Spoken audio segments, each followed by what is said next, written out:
Hey chat, what are we watching? Watching games. Let's watch this game. Of great and terrible power. But these shadow games erupted into a war that threatened to destroy the entire world until a brave and powerful pharaoh locked. Welcome back to the Papa Meat channel. How you doing? How you doing? Come on and sit down because today we're talking about trading card games. Mostly the tournaments, the people, the fandoms. And let me tell you guys, trading card games is not what it used to be. It used to be something, it's a lot like what I imagine like D&D is, right? And all of a sudden you have that Eddie Munson guy from Stranger Things, and now girls finger their thinking about D&D. It's not what it was back in the day. It used to buy that stuff in private, you play with your boys, and then you would feel really embarrassed and you feel kind of gay if somebody caught you playing it. But TCG trading card games have experienced a remarkable surge in popularity over the years, mostly through the pandemic of people hoarding cards, not only for content, but big pulls, right? Franchises like Pokemon, Magic the Gathering, Digimon's back. I would have never expected. Yu-Gi-Oh! And even the One Piece card game is seeing a bunch of love right now. And yes, even MetaZoo, they're not even around anymore, did contribute to the growth of the trading card game. I love that one story you told me of the guy being like, what the hell am I supposed to do with all my MetaZoo cards? But much of this increased interest can be attributed to the pandemic, when people had extra stimmy funds to spend on cracking packs. Instead of spending it on bills and water and food, people were like, I'm gonna get a Pokemon pack of cards and then I'll flip it and have even more stimmy money. But then you also had high profile individuals like Logan Paul and Post Malone entering the TCG collecting scene, which further fueled the unboxing craze. I mean, you had Logan Paul, I think he even had like a case that he wore around his neck when he was in the WWE. He like pulled a Charizard. It was like a Pikachu thing, or Pikachu art. He bought it for 5.3 million. 5.3 million. And then he did something where you could basically he sold 50% of it. Yeah, you like own part of it. Yeah. I don't fucking know. And then Post Malone has so much fuck you money that he's basically like, also like Wizards is just like, what'd you say? I had some help. It ain't. You want a custom card? We'll do it for. I don't care. And then there was the Lord of the Rings set, and the guy pulled the One Ring. There was a very special card called the One Ring. It was a 1 of 1. It was the most expensive Magic card ever. And Post Malone bought it for like $2 million, $2.2 million, or something like that. Now he just has. I had some help. I made that myself. Don't act like you. But one might think it's all about collecting cards and treating them like stocks of gold, right? But at its core, these card games are meant to be played. And beneath the layer of casual play lies a competitive tournament scene with its own darker and slimy underbelly. And this is where the real shit is. If you're sitting there and you're just like, I'm cracking some packs because we just like it. I'm doing a stream later if you guys want to come by and watch me crack some packs. I hope I pull a Charizard. That you want to talk to the people going to a strip mall card shop, playing tournaments. Everyone smells like hell, and it's like being. I would attribute it. This is gonna be a bold statement to say, but I would attribute it to trench warfare, World War I. I would say which one's worse? I don't know. Dying of toxic gas or sitting next to a morbidly obese guy with back pimples eating Taiwanese food right out of a wet styrofoam. Oh my God, one of those styrofoam containers. You know what I mean? He's just like, what'd you do? He's just sweating profusely. Like, fuck, it's horrible. So, let's take a look at the strange and stinky world of trading card games. Ladies and gentlemen, I hate to say it, but as with all good things in life, there are stereotypes of the trading card game player or the trading card game itself. Nerdy games such as this tend to bring out a lot of strange characters to public events and often attach negative stereotypes to the trading card communities. So this is where people sit there and they're just like, I'm not very social, right? They're social butterflies here, right? Just all they do is talk. My God. But first I want to talk about, most of them are found to be rather gross and pretty stinky. It's easy to look at them, right? It's easy to have eyes and a nose, right? The longest running complaint against almost every trading card player is that they have a reputation for being incapable of basic hygiene, unable to wash themselves, wipe properly. I have that problem sometimes. You know, I had a whole thing about people saying suffering builds character. I had no idea. How do you wipe? What do you do with your toilet paper? So I grab 3 sheets and then I fold it in half. So you do a fold. Yeah, fold. I've had some people say they fold or they wrap around their hand and it's a nice smooth thing like that. It's the toilet paper. Well, let me tell you something. What I do, I barely take any off of it and I bunch it up like that. And then I wipe my ass. But apparently I wasn't digging hard enough. All I know is that people were like, that is an inferior way, because my whole thing was that if I bunch the toilet paper like this and I wipe my asshole, then it acts like a tool and it scrapes all the surfaces versus if it was smooth, it's basically mudding it down. All I'm saying is I sympathize with these people. They don't bathe, maybe don't wipe good enough, definitely don't brush them teeth. No deodorant, nothing, no clean clothes. The basic hygiene essentials, right? Stinky farts. Stinky farts, which if you fart and it doesn't stink, fuck yourself. I played this one game. I think in 2nd grade, and I had to forfeit because my player was farting too much. You're in a trading card tournament, yeah, so you forfeited the match because the guy was like, what happened was I was playing, and then my brother. You're like, it's awful. and a lot of new players are absolutely shocked at the smells that come out of local tournaments. I mean, if you better buckle up. It's so bad that a lot of local card shops have had to display signs outside stores urging players to bathe and to wear deodorant before attending events. The store owner has to beg and plead to its customer base, Yes, just saying, they do. please put on some Old Spice before you come in, please. Just put on clean socks. But in 2024, a Japanese man recounts his experience at a Yu-Gi-Oh event where he overheard a woman expressing that this was her very first tournament. And already you know that sentence is gonna end differently. He noticed that she left the event early. First off, I want to say, why was he scouting her so much? I bet he was like, oh, she's so beautiful. I bet she's the only girl. No, the only girls there. He's just like...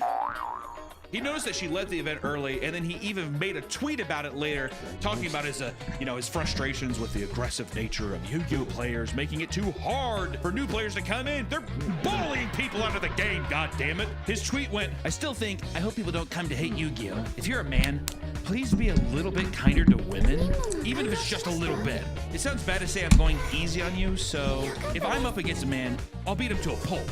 No matter if he's a beginner or whatever. When the other person is a woman, hey, if there are more female duelists, there will only be benefits for men. So please support us. So it seems like, if it's a woman, I will tip my cap and say, my lady, let's just have some fun and not be competitive. Is that what he's saying? Oh, this guy's a douche. Also, that makes the whole thing about him watching her so much more creepy, doesn't it? Where were you going, my love? Are you leaving so soon? But this post gained a lot of traction, and eventually the woman being referred to in the post found the tweet and responded to it. I saw this because it was circulating, but considering the circumstances, it might have been me, but I left halfway through because I couldn't stand the smell. It's not like I lost or was sad. I like how she's just like, it's a game. I was there because people were shitting their pants, and it just smelled like salty peanut butter and shame. And then no wonder the numbers of female duelists aren't increasing. There are some stinky female duelists. There's some stinky pussy out there too, boys, don't worry. I like to think if I was a woman, credit card swipe, like that, and that's I play my... Okay, whatever. According to people who attended tournaments, it is not uncommon for certain venues to have deodorant on hand in case a player is accused of smelling unbearably bad. It has become a common topic of discussion. If you are throwing a tournament, why would you not just spend $40 on the event and just have them be like, bro, you know what I mean? At what point are people like, sorry, you know? That'd be so embarrassing. Oh, fuck you. I'd say good. Make it be, because then next time, guess who's gonna shower up? Probably not him. Yeah, I'm not going to learn. He's like mocking you. In the r/Pokemon trading card game subreddit, someone does it always smell this bad? I love that question. Does it, like, eyes glimmering? I played in my first tournament hosted in a game shop yesterday, and once the competitors started coming in, the place really began to stink, like unwashed clothes or something. Mold, is what they're saying. I still enjoyed myself, but I felt almost nauseous at times, and it's making me hesitant to go next week. Is this a common occurrence in the TCG world? Why does it have to be this way? Some people responded, the first time I walked into a comic/card shop, it transported me back to grade school gym class when all the kids were just figuring out they smell, except it was adult men, mostly men. That brings me back because in middle school, I don't think I washed my gym clothes once. Don't do it. Probably, yeah. Just like stinky piss and sweat shorts, whatever. Yes. Yeah. I feel like the big thing back then was nobody washed their shit, but then the only thing was like Axe body spray just came out. So the people, it's basically just fumigating all the fucking walkers, just like. Oh, And you fumigating. like visibly see the Axe in the air. Oh, it smells good, dude. And you like throw it back at you. I mean, it's such bullshit. Yes, this is a normal thing. Lol. I didn't know until I started working at a card shop. Yu-Gi-Oh players tend to be the worst for it for some reason. That is true. That is undeniably true. I worked at a comic shop, and we would have, on Sundays, we would have Yu-Gi-Oh tournaments, and it was the smelliest fucking crowd. Also, they all worked at the Ford factory for some reason. I don't know what it is with Ford hiring meth addicts and fucking Yu-Gi-Oh players, but that's like their demographic. That's all they hire. Dude, you smoke meth? No. You play Yu-Gi-Oh? Oh, yes. Yes, I do. Come on in, please. Want a real spicy story? I'm a tournament organizer at a small local game store, and I had a player arrive 25 minutes late for the tournament. He came in and power walked to the bathroom very quickly. He comes up to ask if he can still sign up. I'm like, sure, bud. Go ahead. I'll wait over there. I look over and see that he has poop all over the back of his shorts and legs. I catch him before he sits down. I tell him he's got to clean up. Oh, I did. Oh, trust me, I did. Don't worry. So I had to very loudly argue with a player that had crapped himself in front of over a dozen players that he had not, in fact, cleaned himself. Having to explain that he would need to go home and shower before he'd be allowed back was the icing on the cake. I like how, what kind of cleanup did he do in the bathroom? He probably just like wiped himself off real quick and like didn't even use soap too. He just turned on the sink and he was like, here we go. Some people have to get creative to mask the smell without confronting people and making a scene. Which somebody made a post saying, how do you deal with local game store stink? Went to play draft the other night at a local game store. Just moved to a new area. I'm pretty sensitive to smells, and it was so rank in there. It was so rank in there, I couldn't stay. I was thinking of wearing a mask with peppermint oil in it, but I don't want to ostracize myself. He's literally a life doctor, so you're saying. Has anyone got any techniques for dealing with this? And I'm in a rural area, and this is the only local game store within 2 hours, so I really want to make it work. And then also, a Twitter user posted an image from Pokemon Regionals Tournament in Baltimore showing a chair with a supposed puddle of piss underneath it. And a debate was sparked about whether or not this was from an energy drink or a player's urine. The ring of liquid suggested it was a drink, but it's insane that the community has gotten to a point where people aren't sure about the truth. It's so weird that it shouldn't even be a debate. It should just be, someone probably spilled a drink and someone's like, I bet you it's piss. I bet you at this Pokemon tournament, someone just pissed on the ground and they walked away. And apparently, this is not a one-time occurrence, which a man named Ira Perlman said 3-2 drop at Vancouver after sitting on a chair soaked in someone else's urine for 20 minutes without noticing. Let's go, Pokemon. Seeing this, the piss chair in question was, you can see the chair here. Apparently that was just soaked in piss and he was sitting in it. You think it was one of those things too where you sit down and you ever sit down in a chair and you're like, is this wet? What the fuck is this? 20 minutes? For 20 minutes though, he's just like, I feel like a lot of people just smelled it. He's like, after it's soaked in. Oh, not after it's soaked in, but you have to imagine the smell in there. All these smells masking it. So after a while, you sat there and you probably, I wonder if he got up and he's like, smelled the cushion or some shit. It got to the point where Konami and Wizards of the Coast had to come out with new policies for the tournaments that force people to perform basic hygiene. This is legitimate documentation from the rules now. Subsection 1, right off the bat. Subsection 1, they're just like hygiene immediately. We're not even going to get to the rules of the game yet. Hygiene. What changed? Like, they're just like, what's new with it? This is a new section requiring all persons attending a tournament to be clean and wear clean clothes. Like how before they're just like, we didn't give a f, but it's good. I don't even know why we have to have this in actual documentation. What does this mean? In case you've never heard of that before in your life. If you or your clothing is excessively dirty or bad smelling, you can be penalized. Boys, you're starting to lose points now. I was gonna say that's gonna get them. Oh, come on! Oh, my score! Fuck! Not only that, but the epidemic of plumber butt at Magic the Gathering events resulted in a viral series of images posted back in 2014. I feel like a lot of people have seen these. This man and the guy who did this meme walking around, which first off, I gotta say, if your ass crack is out for everybody to see, and in the photos you don't even see your face. I'm just like fuck off, because what's crazy is the man was later banned from Magic the Gathering events for the following 18 months for the stunt. So over a year ban for that. Doesn't that seem kind of excessive? And it was deemed unsportsmanlike conduct. Fuck off, dude. Your whole asshole is out for everyone to see, pimples and hairs and all that shit. Whatever. But what about another one? Next up on our little list of trading card stereotypes is that they're all socially awkward and cringe. this is also a fact. Are these really stereotypes of every single one of them are true? Some stereotypes are true. A lot of stereotypes are based on truth, I guess. You know, you have the viral video of the guy playing the game in the card shop and the kid across him obviously laughing. I gotta say, the Yu-Gi-Oh guy, to me, I'm like, that's just, if you're at a Yu-Gi-Oh tournament and you're not doing that, are you playing the game? Right? If you're doing a whole show, and that's a True. tournament, I'm giving you a show. The best part is the glasses too at the end. He points it up, he does. He sits there and even explains that for he's like, yep, just about 9,000 life points. That's what I love. I fucking love that guy. I wish you would. Do it! Come on! Hit and trap me! I dare you! I can't do this. I bet you This is won't! after the money and pussy got to his head. Yeah. You know what I mean? Now he's just loud and people are just like, come on. Which, you know, Yu-Gi-Oh people, they, you know, there's people who even mimic the game in person, overtly loud, not understanding the social cues of, hey, this might be kind of cringe, but people are kind of giggling nervously and laughing, only adding fuel to the fire of him being like, people must really like this. Or you could just, let's just say they don't even do the show. How about a trading card game player who eats his opponent's cards? Someone at this cup just ate their opponent's lost vacuum and called a judge for deck check. Someone please explain this to someone who doesn't play. Okay, good, because I was thinking the exact same thing. In Pokemon TCG, there's local tournaments known as League Cups that earn you points to qualify for World Championship, so they're held to a higher standard than normal local play. One of these standards is having a deck list submitted before the tournament. If you have an invalid deck list, wrong cards / missing cards, etc., you can get a penalty such as a game loss. The individual ate one of his opponent's cards to make their deck not match the deck list submission. So when a judge checks the deck, it will appear wrong, missing one card and then getting a game loss. God damn, I gotta say, that's a strategy. Check his deck. He's like little bits of cardboard on his mouth. Check it.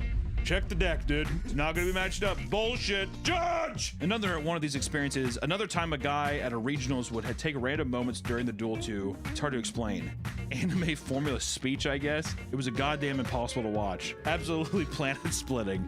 At the end of the day, he tried asking a girl out this way and it went as well as it ever could. Dude, I don't know. I feel like if I was a girl, I'd probably give up a little. I'd give up a little tail if a guy was just like, you are the light of my eyes. You know, do you think it was like that, or do you think he was just like, I am made for you and you are my rose. I am but a beast and you are my beauty. Another stereotype is that a lot of trading card game players are unapologetically horny, which, sure, much like any fandom, I would say with some trading card, like I'm a big Magic guy and there's a lot of very odd characters who get kicked out of the game for various weird sexual shit, like sexting cosplayers and stuff like that, sending lewd pictures and being like, gosh, you're beautiful, like harassing cosplayers who show up to, you know, dressed up as characters to these events. And it is common to see hypersexual playmats brought out to local events and tournaments, and it has become quite commonplace. So people show up here. I don't know if we can show this, but basically if I had to, if this is blurred, I'll just show you that this is some kind of playmat for some trading card game. I don't know which game it is, but it's girls, anime girls bent over, various ages here, with basically their asshole being split open with their pussy lips kind of spread out from thongs, and they're bent over. The guy just rolled that in front and he's just like, you ready to play a game? You know what I mean? What I don't like about this too is it makes me think that the guy's like, he's chubbed up under the table. You know, I'm glad you killed this one so you could remove it from the den. He's just like, little scratch and sniff. Shh. Oh, I can see some guy being like, really? Which you can even say this, and people, you know, we're talking about playmats, but there's also card sleeves. That woman's nipple is just out. Say, yeah, that We have to blur that. Also, there's like bondage porn on this one sleeve. What the fuck is, who's getting these sleeves? Good fucking God. It's gotten so bad that Konami had to come out with a new rule banning unofficial playmats and card sleeves for the Yu-Gi-Oh! World Championship in 2024. I like how they're like, they have to be ours. They have to be approved by ours. The guy sitting there, he's like, they're just like a full HD picture of an asshole. He's just like, oh. One of the more major reasons this rule was enforced was to stop people from bringing horny playmats that make the event not suitable for the younger audience that attends these events. Oh, dude, time to grow up. I used to go to some card tournaments and this kind of religious guy would bring us in. He's just like, guys, no swearing. I'm like, you brought him to a fucking public place, you idiot. You know what I mean? He's like, he'd do this to his kid, so if somebody was just like, oh, are you kidding me? He'd do late at that. to his kid. Well, I'm like, it's already said. Exactly. And the kid was like this. That was the one time in my life where I was like, this feels like what I would imagine a cuck is. You know what I mean? The guy goes home and he's just like, I went to my first play night at my local card shop the other day, and there was this guy with a play mat that was basically just Nami naked. Is that you, Nick? I kind of want to get you a Nami naked one, dude. You love Nami. Like the one, like the only thing you couldn't see were her nipples. I don't know how these people feel comfortable bringing these things out in public, but I probably won't be going to any more play nights. Actually, that guy. That's what I'm saying. I'm just like, good, we fucking need you there. I hate these kind of posts too, because these are the kinds of things where it's like, right, guys, right. You can't even see her nipples, dude. What, you can't see have a big-titted woman on a playmat? You're gonna go, how do you feel comfortable with that? Come on. Well, you know what? He's probably horned up and it's distracting his play. Stop it! He has to tuck his boner between his thighs and he's holding him. He's just like... I was gonna say belly button. Like he puts it in the belly button. He stands up, puts his whole cock in his thing, his gym shorts and whatever, and he's like... I basically cannot play at locals anymore because the person who has the main connect trading partner, longtime bro... What is this? Are they dating? I found out he fucking knocked up a 16-year-old. Where are we going here? I found out he knocked up a 16-year-old that was where his twin daughters came from.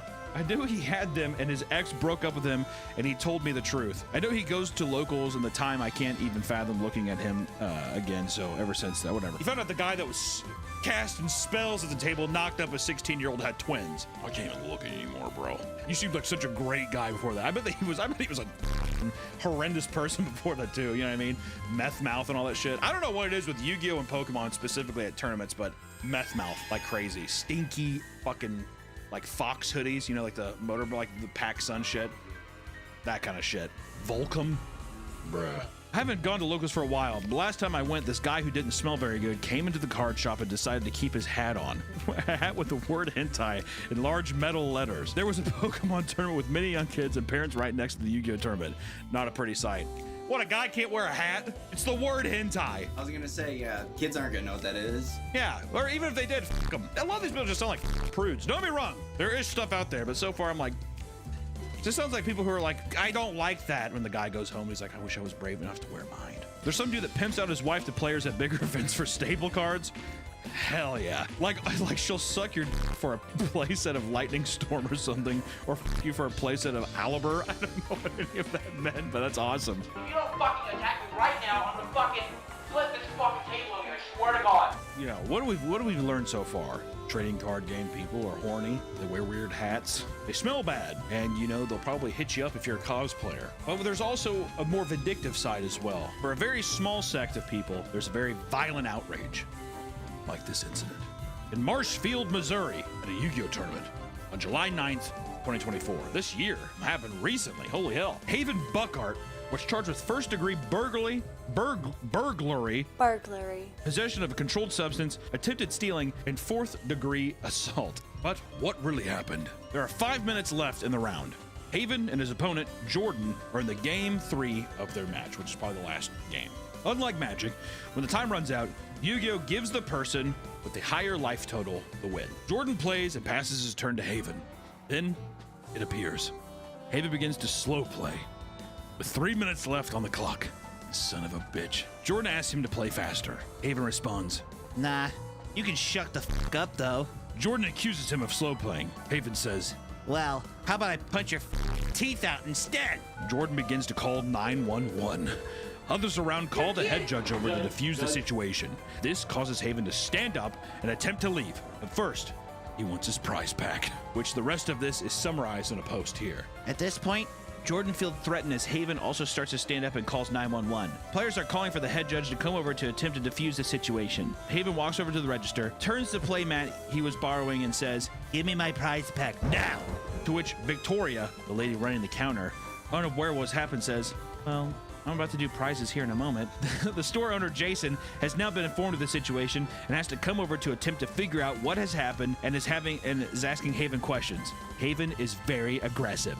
I didn't hear the full conversation, and Jason says, Listen, you are hereby banned from this store, our second store's location, and I never want to see you step foot in here again! Haven demands his pack. Like this is all about. He's like, Give me my fucking Yu-Gi-Oh! Pack! Jason tells him that he isn't gonna get it, to which Haven puts his hand on Jason to push him out of his way and attempts to reach for the prize support pile. Jason, mind you, who is ex-military. As soon as Haven put his hand on him in an aggressive manner, grabs him and says, "You need to leave now before this gets worse." They proceed to spin basically in a circle where Jason finally says, "You done f***ed up now, mother." It picks up Haven and slams him into the floor to detain him. Haven is all, "Oh shit, you just assaulted me." And they stand up and Haven starts to raise his fist like he's gonna swing. And as he does, 3 cops walk in, see the situation, and tackle him to the floor and take him out in handcuffs. But there's more. As the officers are escorting Buckhart to the patrol car, they see someone inside of Haven's car and identify him as someone with warrants out for the arrest for failure to appear for tampering with a motor vehicle. Fucking Yu-Gi-Oh, dude, I'm telling you. Before they're about to drive Haven Buckhart to the station, he tells them that he's overdosing on Gamer subs. saying that he used Gamer subs. 30 to 45 minutes beforehand. They also found 4 grams of cocaine in his wallet, and he is currently in the Webster County Jail with a $50,000 bond. If that's not a way to end this fucking thing, then I don't know what I don't know. Give the fucking lunatic the stupid prize pack. I like how he's just like, "I have honor, and you will not do that in my store. Also, I'm a veteran." Which, listen, here, and this is an important thing to say. No matter what kind of reputation the trading card game community has, these people don't represent everyone. It is the unwelcome minority that happens. These are always the stories that give these communities the reputation, right? I'm sure there's many people out there who smell fine, who don't try finger fucking chicks at tournaments, who don't do cocaine and heroin and assault store owners, you know, but some do. That's just the way the world works. And I just want to say that it's kind of interesting with all of these new waves of people collecting packs. I see it a lot. Like, the content of pack opening is so crazy that it's just so funny to think that people don't even realize that these caves that people go and play these games in these card shops, they exist, and it is a sight to behold sometimes. But I will say, trading card games are fun, man. You know, I mean, we probably said at the top of this video, but I did even have my own Meaty Magic channel out now for people who like Magic the Gathering content. I love it, and I'll continue to play it. But guess what? You probably won't find me at a local game store. So, until next time, everybody, stay safe, wash your pits, and have some fun. We'll see you next time. Shine Knight don't play. He just ain't no joke. He just shines on when he's at night.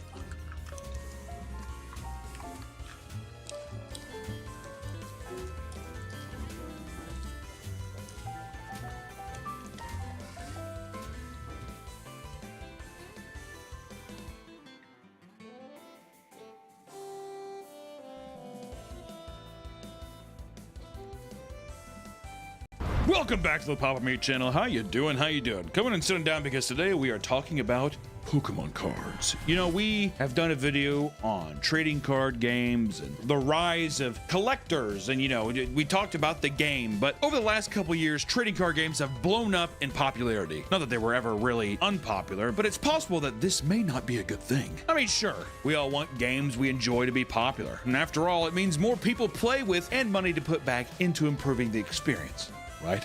Well, sadly, this couldn't be farther from the truth, especially for what we're going to focus on today, Pokemon cards. It seems that the wrong groups of people have found their way into the community, and it's causing a lot of problems. Because of this, the game has gone from an exciting child's activity to all-out war. So let's talk about the dark side of collecting Pokemon cards. Never thought I would say that before in my life, huh? Jesus Christ. Hey, but first, we have to ask ourselves, what exactly is the problem? Which, if you haven't been on any social media, you may have never seen it, but chances are you've seen people fighting in Targets, you've seen mostly just a lot of physical violence, people running through stores to grab stocks. It's an all-out blood war right now, ladies and gentlemen. Ever since the pandemic, the value of rare and vintage Pokemon cards has gotten astronomically high, unbelievably high. And the fact that mainstream creators were joining in only added fuel to the fire, especially considering people were holed up inside their homes with stimulus checks to spend on frivolous things. Which donations? Remember the Among Us craze? A lot of donos back then. DoorDash. I was a DoorDash guy. I remember I kept getting the same guy too, and I was just like, I feel like at this point I should just like text him. Just Dude, just give me your number. This essentially turned the card into stock investments. And with this became the rapid growth of Pokemon scalpers. People who buy products with the explicit goal of selling them on secondary markets for a higher price. This can make enjoying the hobby difficult for a player who just wants to play the game. Not only does it now become more difficult to buy new packs and box sets, but some become desperate enough to buy it for raised price online because they become unavailable, thus justifying scalpers to continue scalping. An evil system. You go through, you see people dead sprinting through Target, all the stocks is out just because people are hoarding Pokemon cards like fuck gold, and then they raise the prices. There's probably a studio apartment in Burbank, California just stacked with Pokemon cards just because that's the guy scalping cards online, dude. It disgusts me.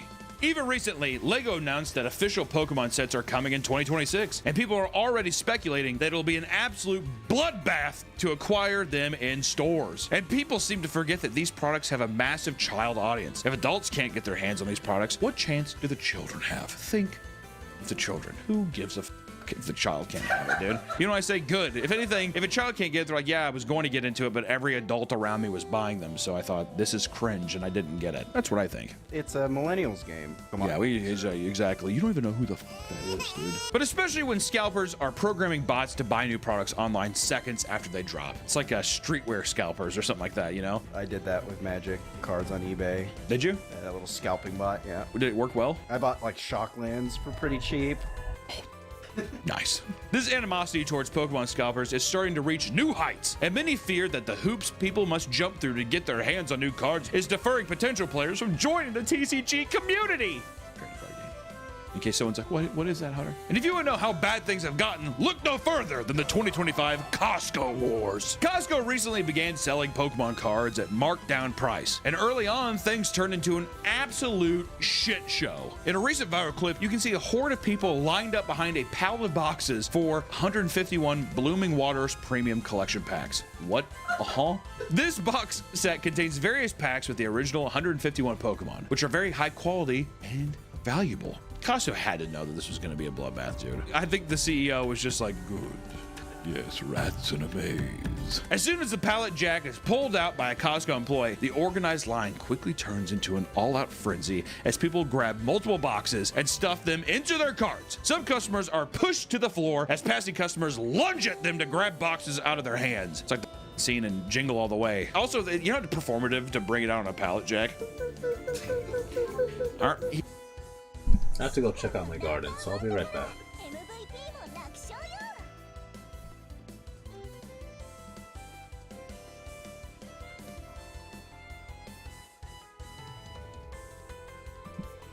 Oh yeah, let's watch this one.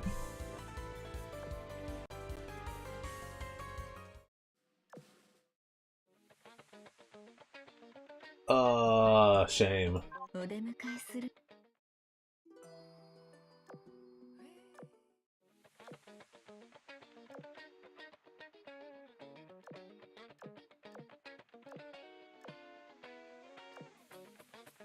This will piss off some fanboys, Yeah. but your TCG might have the worst combat system of all of them. So which TCG has the best combat system? Which one? We're going to give each game a score out of 10 based on the following criteria: innovation, fun factor, depth of mechanics, skill ceiling, and accessibility. Let's start with the big three. It seems like the obvious place to start, right? MTG kicks off with the beginning of combat step and flows through attacker declarations, blockers, damage, and end of combat. Creatures always swing at the opponent's face or planeswalker, not their creatures, and it's up to the defender to throw bodies in the way. No blocking fatigue here, blockers stay untapped. Creatures take damage during combat, which clears at the end of turn. If unblocked, attackers deal damage directly to the opponent, reducing their life total. Main thing with Magic is the innovation. It was the first game to come out. It set the standard for everything. It was the first TCG, so I think it's unfair to say that this is not an innovative game. It's an extremely innovative game, and it kind of just created combat within trading cards, right? Yeah, it ticks all the boxes for innovation. I think you'd be silly to think otherwise. I think it's an incredibly fun game. It is the game that got me into trading cards. I think the reason why it's most widely played TCG is probably because it's fun to play, right? Yeah. And I think at the center of Magic, while I think the resource system is shit for Magic, I think its combat system is actually, it's creative. We're tiers, but we're not doing yeah, it. But it's not tier list, but it's pretty much S tier when it comes to combat. Yeah. It's got a lot of fun in it, and that's probably the biggest reason why you keep going back and playing that game. Magic was one of those games where it really felt like a sport to me. You had the offensive player and you had the defensive player. It was definitely the first to do so. And that is what makes it so much like a sport. You have a target, a clear target, and you're vying for that target. You know, combat was so important in this game that they had to give it its own phase. Up until 6th edition or something like that, combat didn't have its own phase. Yeah. Combat is everything in this game. I feel like that idea of a structured combat phase just gives the combat all that more importance. I think the reason why Magic's combat system is so fun is because it's an incredibly deep combat system. There's some clear restrictions in Magic's combat, right? You have to swing all of your creatures at the same time. You don't really get to announce who you don't attack creatures. You don't attack other creatures. You're either attacking face or you're attacking the planeswalker. And even before planeswalkers, you basically didn't have a choice. You were just attacking face. That lack of choice there makes combat all the more interesting because then the decision is, oh, do I attack face and potentially open myself for another opposing attack or potential blockers? You combine all of that decision making around the combat and you bring in all the trickery like instants and stuff like that and all the triggers that can happen during combat. It makes for an extremely deep system, but on its surface it's actually reasonably easy to pick up and play. I'm gonna go test subject for accessibility because if it's over my head, it's over my head. I'm not interested. Yeah, Saad doesn't like complex games. No, I don't do complexity. But I stuck to Magic, and it was because it was so easy to learn, but then it has that definite factor of easy to learn, hard to master. And it's the timing of things and all of those nuances. High-skilled players are rewarded in this game. Yeah, and I think that, it will come down to its resource system in some respects, but like the combat system, I think 100% plays a large part into this. Do you know, when it comes to accessibility, probably the reason that Richard Garfield went and designed Magic in a way that damage isn't persistent on creatures is probably because of the amount of headache and like admin that's required on a board in terms of like, at that point, they didn't print counters or anything like that, like they do for Pokemon these days, but like putting dice on.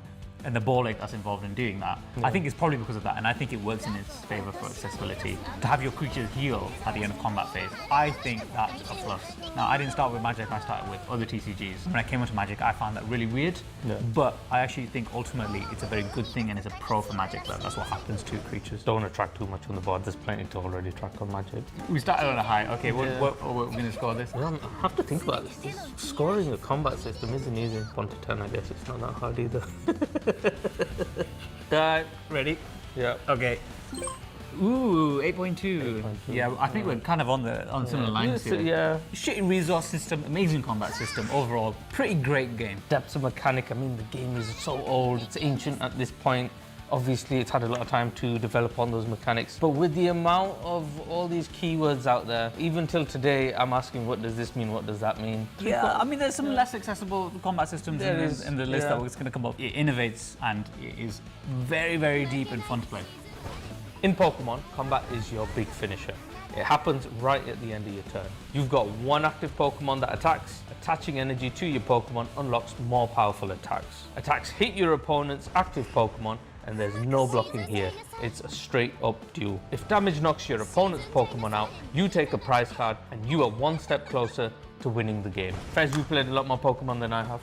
Why don't you tell me what you think of it? A lot of people describe it as a Magic Light. I think it's probably unfair to call it a Magic Light. Pokemon has its key points distinctly separated from Magic. And that being said, I do not think this is as deep a combat system as Magic, and the lack of depth in it detracts away from the fun for me. I think as a result, what they were trying to achieve is actually making it one of the most accessible combat systems, like, of all the TCGs. Probably the most. Like, I can't really think of any that are like easier to pick up and understand as Pokemon. They had the foundations of the Pokemon games, which I think set a great sort of precedent of how they're going to create the combat system, and I think in some ways it reflects that in a tabletop sort of TCG manner. What Pokemon achieves, I'm not trying to criticize it too much because its fan base and its audience is totally different from Magic. There's not a lot of people that really like to play Magic and Pokemon both. Not many people are like me. I don't like playing Pokemon. If somebody said to me, would you rather play Magic or Pokemon? I would play Magic any day of the week because it's just way more fun for me. I think the complexity of Pokemon, it comes around understanding the meta and what your matchups are when you're playing a competitive level Pokemon, not so much understanding the intricacies of the combat system. Now, I'm going to go out and say it. I don't think it's a super complex game.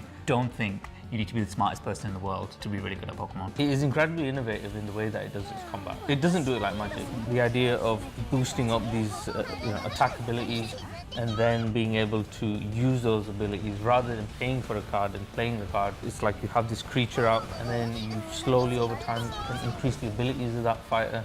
I think that's really cool. Innovation doesn't always align with greatness. Nobody really copied the combat system of Pokemon, where magic has been replicated to death. That's a massive commentary on itself, really, isn't it? Yeah. That point. Incredibly accessible, though.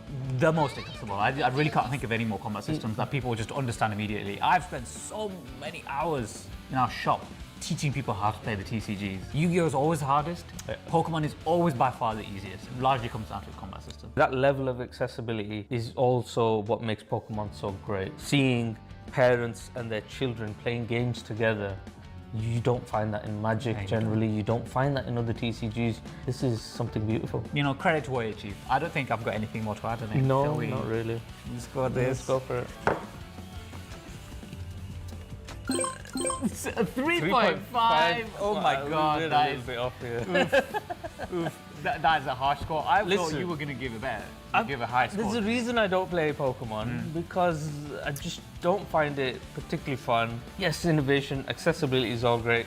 For me, a real lack of depth. I haven't gone maybe deep enough into Pokemon. I stand by my score. I'm not changing it. Yeah, fine. It's your opinion. You can stick to your score. I was thinking this would be quite a low score. I was kind of teetering between 5 and 6, and I think my nostalgia probably made me put a 6 on this one. Yeah. Oof. So we definitely like Magic a lot more than Pokemon. In Yu-Gi-Oh!, combat lives between two main phases and follows a clear structure. Declared attacks, resolve battles, and repeat. Monsters attack one at a time and can either target one monster or go straight for your opponent's life points, if the field is clear. Positions, which are attack or defense, matter massively, and damage calculations can get very spicy. I'm not into the whole scattered combat. It just, you do this and then you go into one fight and then you do that and that.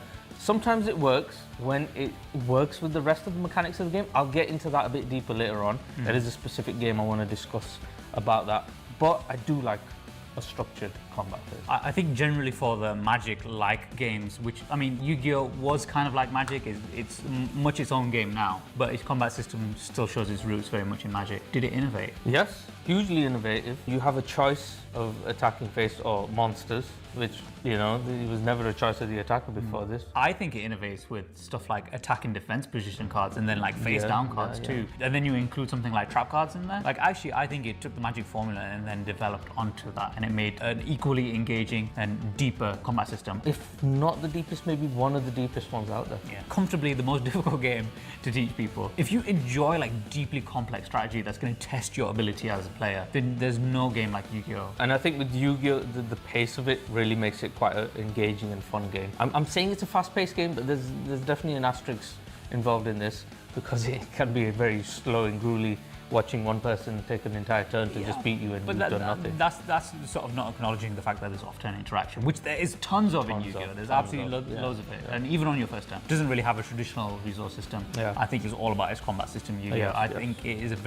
I find it very fun. There's a huge room for like skillful players in this. Like honestly, the difference between a newbie and Yu-Gi-Oh! And an extremely skilled player is massive. With so many other games out on the market, and with this being one of the hardest to learn, it definitely put me off of it. Yeah, I think it's the biggest letdown of Yu-Gi-Oh! Is just how poor the accessibility of it, and it comes down to its rule set in many ways. There's some other issues with it as well, issues around product design and whatnot, but I think when it comes to its combat system, it really doesn't help the situation with it being so deep and complex. I play Yu-Gi-Oh! And sometimes I watch like Yu-Gi-Oh! Streams and I'm just like, what the fuck is going on? Yeah, it's why we started making Yu-Gi-Oh! videos of how to play a deck, because I know, it's just so complex. I just didn't know, and I just made those videos for myself, and I was just like, I want to learn to play Fire Kings. There's like 10,000 views on that video, and it's mostly me just watching it over and over again to learn how to play. Understanding Yu-Gi-Oh!'s combos, the chains, every possible interaction in that game, much like chess, it is about understanding what your opponent is trying to do, as well as what you're trying to do yourself. You're second guessing, you're working moves ahead. Going backwards and forwards in terms of like off-turn interaction and then chain link resolving, that feels so chess-like to me. Yeah. In regards to also the skill players issue, Yu-Gi-Oh! Definitely requires you to have a lot of knowledge of all the cards that are already out there. Decks which are in the meta, you really have to understand everything. And it adds to this skill ceiling, not issue per se, but yes, advanced players who understand that, it will reward them. But once again, somebody like me, it's an accessibility issue. This is probably, again, we're talking about the flaws of the combat system. It's largely around accessibility. Yu-Gi-Oh! With it being such a combo-centric TCG, essentially every deck is a combo deck. What you need to know about your opponent's deck is when to interact and when to interrupt them. Really so key to being successful at Yu-Gi-Oh! It's an accessibility issue, but counter to that, shoots the skill ceiling up so high. Combat is really also just the start of a sequence of events in Yu-Gi-Oh! So yes, combat is incredibly important and it's definitely very based around the combat, but combat becomes so much more. I respect Yu-Gi-Oh! Even though I don't play it, so let's give it a score out of 10. This is a tough one. Okay. 7. 9.1. Ooh, you think it has a better combat system than Magic? I think so. Like I said, I totally respect Yu-Gi-Oh! I can't really disagree that it's innovative, that it's fun, deep, it's a high skill ceiling. I think the accessibility of it really just makes Yu-Gi-Oh! One of the most challenging ones to recommend. I detracted a point for accessibility. Oh, is that what the 0.9 was? Yeah, it was the accessibility. Okay, so Yu-Gi-Oh! Is currently coming in at second place, just below Magic. Digimon doesn't care about separating its combat into a tidy phase. It's part of your main turn. You swing one Digimon at a time, usually at your opponent's security stack, a pile of hidden life cards, or tapped Digimon your opponent controls. Some cards can block like in Magic, but not all. You trade blows with surprise reveals, and timing is key because the memory gauge flips control mid-turn if you overspend. Now, whoa. I know what I said. Combat phase, structure. This is the one game where it makes absolute sense for the combat not to have its own phase. Yeah, it's a memory gauge, isn't it? I think that's kind of the key point. It's probably the greatest thing about Digimon. We've talked about it a few times on the channel. Memory gauge is amazing. And the fact that you can flip the turn mid-combat, it only makes sense to have separate attack for your creatures or cards. Or a non-specified phase for it, because there's no turnover. Turnover happens when the memory gauge goes. Yeah, exactly. So it doesn't matter. This gets a buy on that. Me. not having a structure. So, like, when it comes to innovation, Digimon it's actually a really innovative system. And when it comes to combat, because of the memory gauge, I think that brings such a cool dynamic into the game. The phasing for the combat doesn't matter. I think the reason, once again, is because timing is so key for your combat, especially when you could potentially, even combat can potentially flip that memory gauge over. It adds a different element to the combat. I don't want to go too much into the memory gauge of it because that's a separate thing. It's resources, and I want to kind of focus definitely specifically on its combat. And I think truthfully, it's maybe not as innovative as I really want to give it credit for. We were talking about this and I wrote down a couple of notes on Digimon. I really wanted to, wow, Digimon, everyone go play Digimon, it's amazing. But the more I started thinking about its combat system, I think I've realized it's maybe not as deep as some of the other games we may mention further down the line. In some ways, I think it's quite basic. It's quite basic. It's quite similar to Pokemon, isn't it? Yeah. In some ways, it is. I think Digimon's trying to have quite a broad appeal, maybe have like a younger audience and stuff. So. I definitely think it has a higher skill ceiling though than Pokemon, without a doubt. It's definitely adapting to more advanced players as sets grow older. And as newer things come out, the pace at which the skill ceiling is rising on this game, I think is brilliant. It might be coming to that point where it's becoming that complex now, that it may slightly be detracting newer players as well. In terms of accessibility, I don't know, it's a bit of give and take, isn't it, between these two factors. It does a lot like Magic, except you have to have blocker to block. Yeah, I've seen it kind of done before, and then having the blocker ability on a card to block is almost a limitation that I don't like. Yeah, I'm sort of a little bit indifferent about this. I've had to think about it. Do I like it, the fact that only blockers can block? Yeah. I mean, it's not the only one to do it, but... Yeah, it's definitely not the only one to do it, but I think I probably prefer Magic system. Combat, simplistic, can get spicy with the right synergies, but there is definitely a certain charm to Digimon. Yes, it doesn't reinvent the wheel. I love it still. So do I. All right, let's score it. Okay, ready? Let's reveal. Ooh, okay, so we are very much aligned on this one. Yeah, I gave it 6.5. I took on all your points. Yeah, I don't think it's hugely innovative. I think its innovations come from the resource system. Yeah. It's a fun combat system. Super fun game. I think that's kind of like super fun. Its benefit, right? Yeah. Digimon slots itself into third place, quite a bit below Magic and Yu-Gi-Oh, but still significantly higher than Pokemon.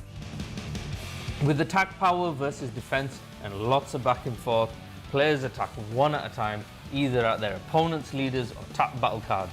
Combos let you power mid-combat and the defender can throw cards down too. It's a game of resource juggling.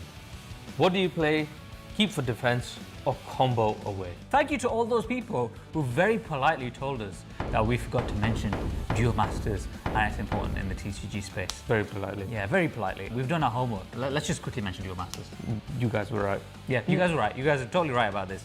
Dual masters came first, and it totally created the system that all the Bandai TCGs use. That leads us on to our first point about the innovation of Dragon Ball. Wizards of the Coast. Oh, Wizards of the Coast. Yeah, they're amazing. Aren't they amazing? They Like, are let's see. super amazing. Wizards of the Coast, man. Magic, Duel Masters, Dungeons and Dragons, and you know, yeah, all RPGs. Amazing, So, like, amazing. okay. Hats off to you, Wizards. But more importantly, Duel Masters. Yes, Duel Any more Dark Masters Space. inspired Dragon Ball Super card games. It's almost like a copycat of Duel Masters, isn't it? Yeah. The system. I've never played Duel Masters. I need to Nor have I, but it's not that easy to access in the enhance my West, ships. is it? Yeah, they're only playing it in Japan at the moment. Maybe we can find some old decks or something like that and try to give it a shot. It's not hugely innovative, really. It didn't really add that much to Duel Master system, its combat system in many ways. Its resource system is pretty much a copycat too. So I can't score it when it comes to innovation. The leader card definitely is innovative. That's cool. And it feels quite thematic for Dragon Ball, right? It's like Super Saiyan, like charging your leader up, right? Yeah. Exactly. So we'll give it that. Yeah. So there is, at least 1 point for innovation. But probably the reason why they didn't innovate so much is because it's a really fun system. Yeah, it's a brilliant. Dragon Ball has one of the most fun combat systems of all the TCGs. Easily, hands Dragon down. Ball. With all of the sort of combo cards that you can do on it, cards being multiple resources and stuff, Yeah. it just makes it for one of the deepest combat systems. Yeah. And there's a reason why Bandai just reiterated over that, because it's fun, it's deep, If it works, why change it? and it's really tight decision making, and hence has a very high skill ceiling. I think the skill ceiling in Dragon Ball may be also one of the highest. It is not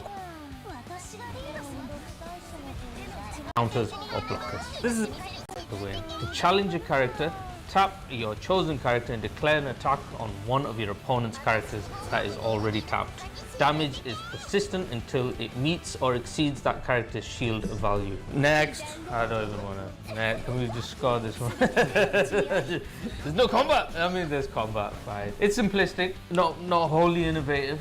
I guess it's somewhat innovative in the fact that it's not used to win the game, but rather to slow your opponent down. Maybe some. Yeah, I credit. think when it comes down to its core, it's not really a combative game, is it? Yeah. So, like, in some ways, maybe it's unfair to leave it on this list. There is combat. combat. There is combat. We have to talk about the combat. But it's And we played it.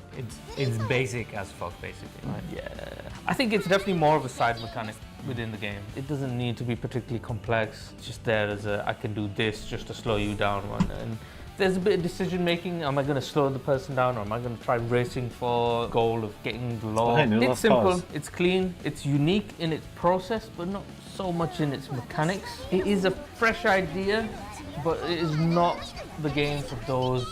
One combat in the game. Yeah, if you're craving combat, this This is not the one. is not for you. I'm not really a big fan of Locana. Like, it's obvious from some of our commentary from our other videos. It's not for me. Doesn't mean it's not for you. It's innovated in some respects. It's not right? for you. It's It's not for anyone. the game's innovated in some respects, but not in its combat. Yeah, Not really at all. it's not a combat. For me, I don't really find it fun. I don't find it particularly Yeah. deep. I think the depth comes from other mechanics of the game. I mean, it's got a big competitive scene, like its skill ceiling that high. I do think it's pretty accessible. Should we just get to scoring it? Yeah, I let's don't just think go. I've got much to say about it. I've not got much more to say Yeah. about this either. Ready? Reveal. That's it. Yeah, I think we're kind of on the same page on this We one. agree. All right. It's I'm not wondering where you got 4 though. Like, what? I get accessibility. accessibility. Yeah. You did quite well on. Yeah. That was about it. Yeah, that was it for me I too. just didn't want to give it a 3, 2, or a 1. Where how does accessibility justify 4 of your 10 points? Is what I'm Honestly, saying. there's just going to be so many Lorcana fanboys in the comments. It's just gonna be like, you can't give Lorcana 1 out of 10. Should have done. But that's really what I wanted to do. The game is not about its combat, so this isn't a judge of It's what the not. game is like, It's right? not. This is just a commentary on its combat system, Yeah. which it doesn't have. So Lorcana scoring an average of 3.5, slotting in below Pokemon in 8th place. Sounds about right. Locana sucks. But if you want a TCG that doesn't suck, then you want to go to gatheringgames.co.uk and pick up something that rules. Magic the Gathering, Pokemon, Yu-Gi-Oh, and pretty much everything TCG and tabletop gaming. You can find it at Gathering Games. Click the link below. Help us out and support the channel. What is Final Fantasy? Final Fantasy takes the classic MTG structure and adds its own flair. Tap your forwards to attack, untap forwards, block, and yes, you can do sweet party attacks with multiple characters. Combine 2 characters into an amalgamation of 1 character, making them a stronger attacking force and less vulnerable. Receiving damage is similar to some Bushiroad games. Put the top card of your deck in the damage zone that may have a trigger effect when revealed. Each attack resolves 1 at a time, so there's always room for reaction. I think Final Fantasy took largely the combat system of Magic and innovated on that by adding some like core mechanics with Party. I think Party is both thematic and it's innovative. The more I've realized, actually, it's quite...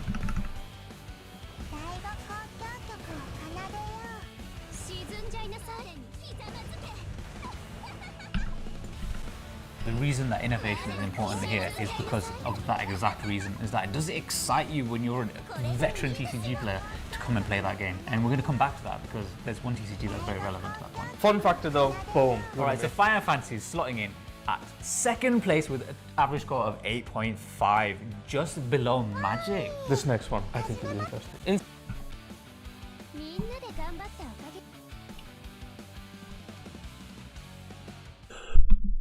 What? Scored better than Yu-Gi-Oh? Just below Magic. This next one I think is interesting. In Star Wars Unlimited, you only get 1 action per turn and attacking is just 1 option. You choose to attack an enemy unit in the same arena or their base and damage is persistent. Units stay damaged, so every choice matters. I think the more I've thought about Star Wars Unlimited, the more I've realized actually it is rather innovative, isn't it? Where its resource system kind of has its foundations in the land system for Magic. Combat system takes inspiration also from board games, which is really innovative in the TCG space, right? Yeah. To do it like, you know, 1 turn per action where you can't necessarily do like all your attacks before handing over to your opponent to do something. Having 2 combat arenas makes it really interesting as well. It's not that it's the first time we've seen like 2 lanes in TCG. I've never seen it done so thematically grounded. I've not seen a TCG that makes more sense than the way that Star Wars Unlimited does it. And it's extremely fun, largely because of how thematic it is. And then you've got base as well, you can attack base. Yeah, which is face. Which is face. Yeah, base face. Base in your face, London. It makes for actually one of the deeper TCGs on the market. Yeah.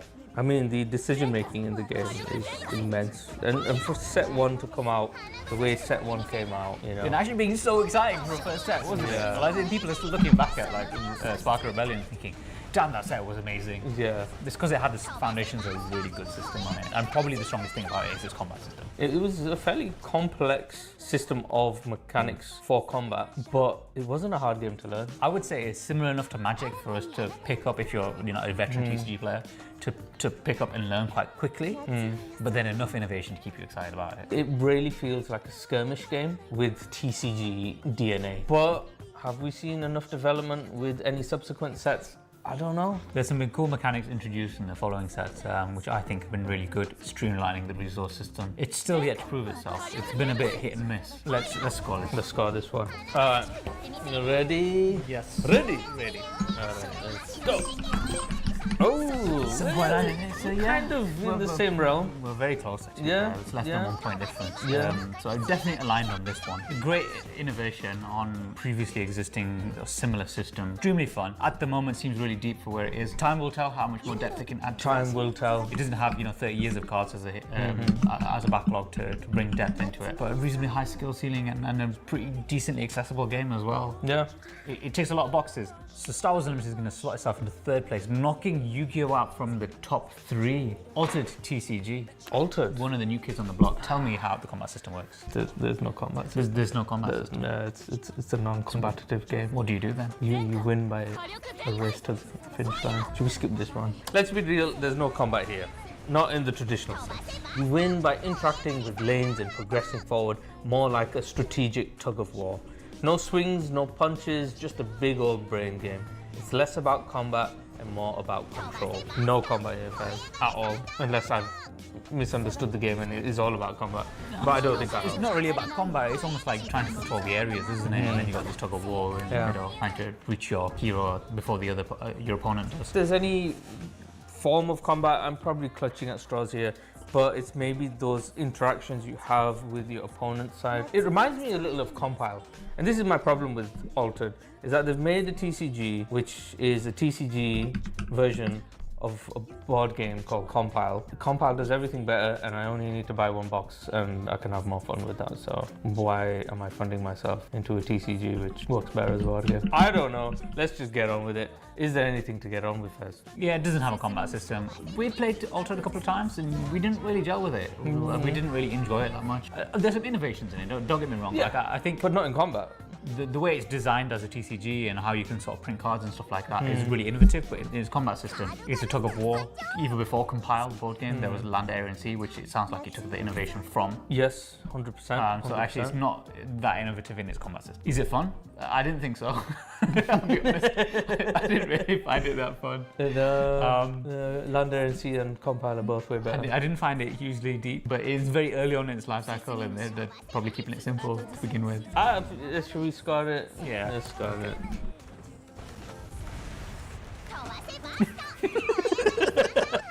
System. It's still yet to prove itself. It's been a bit hit and miss. Let's score this. Let's score this one. Alright. Ready? Yes. Ready? Ready. Alright, let's go. Oh, So yeah, kind of in the same realm. We're very close. Actually. Yeah, It's less yeah. than 1 point difference. Yeah. So I definitely aligned on this one. A great innovation on previously existing similar system. Extremely fun. At the moment, seems really deep for where it is. Time will tell how much more depth it can add. Time will tell. It doesn't have 30 years of cards as a backlog to bring depth into it. But a reasonably high skill ceiling and a pretty decently accessible game as well. Yeah. It ticks a lot of boxes. So Star Wars Unlimited is going to slot itself into 3rd place, knocking Yu-Gi-Oh! Out from the top 3. Altered TCG. Altered? One of the new kids on the block. Tell me how the combat system works. There's no combat. There's no combat system. No, it's a non-combative game. What do you do then? You win by a race to finish line. Should we skip this one? Let's be real, there's no combat here. Not in the traditional sense. You win by interacting with lanes and progressing forward, more like a strategic tug of war.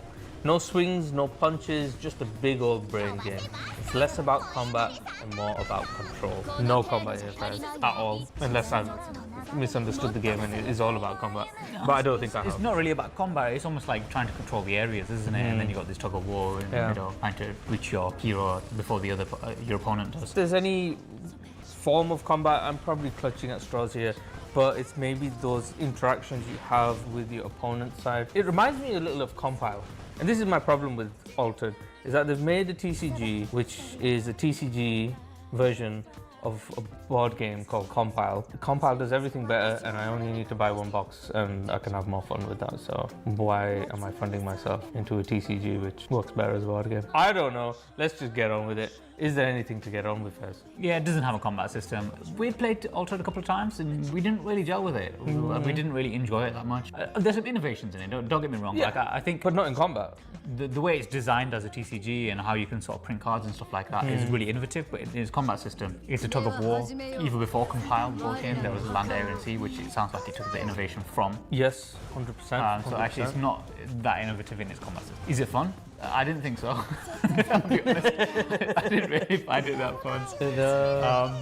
Land, Air and Sea and Compile are both way better. I didn't find it hugely deep, but it's very early on in its life cycle and they're probably keeping it simple to begin with. Should we score it? Yeah. Let's score it.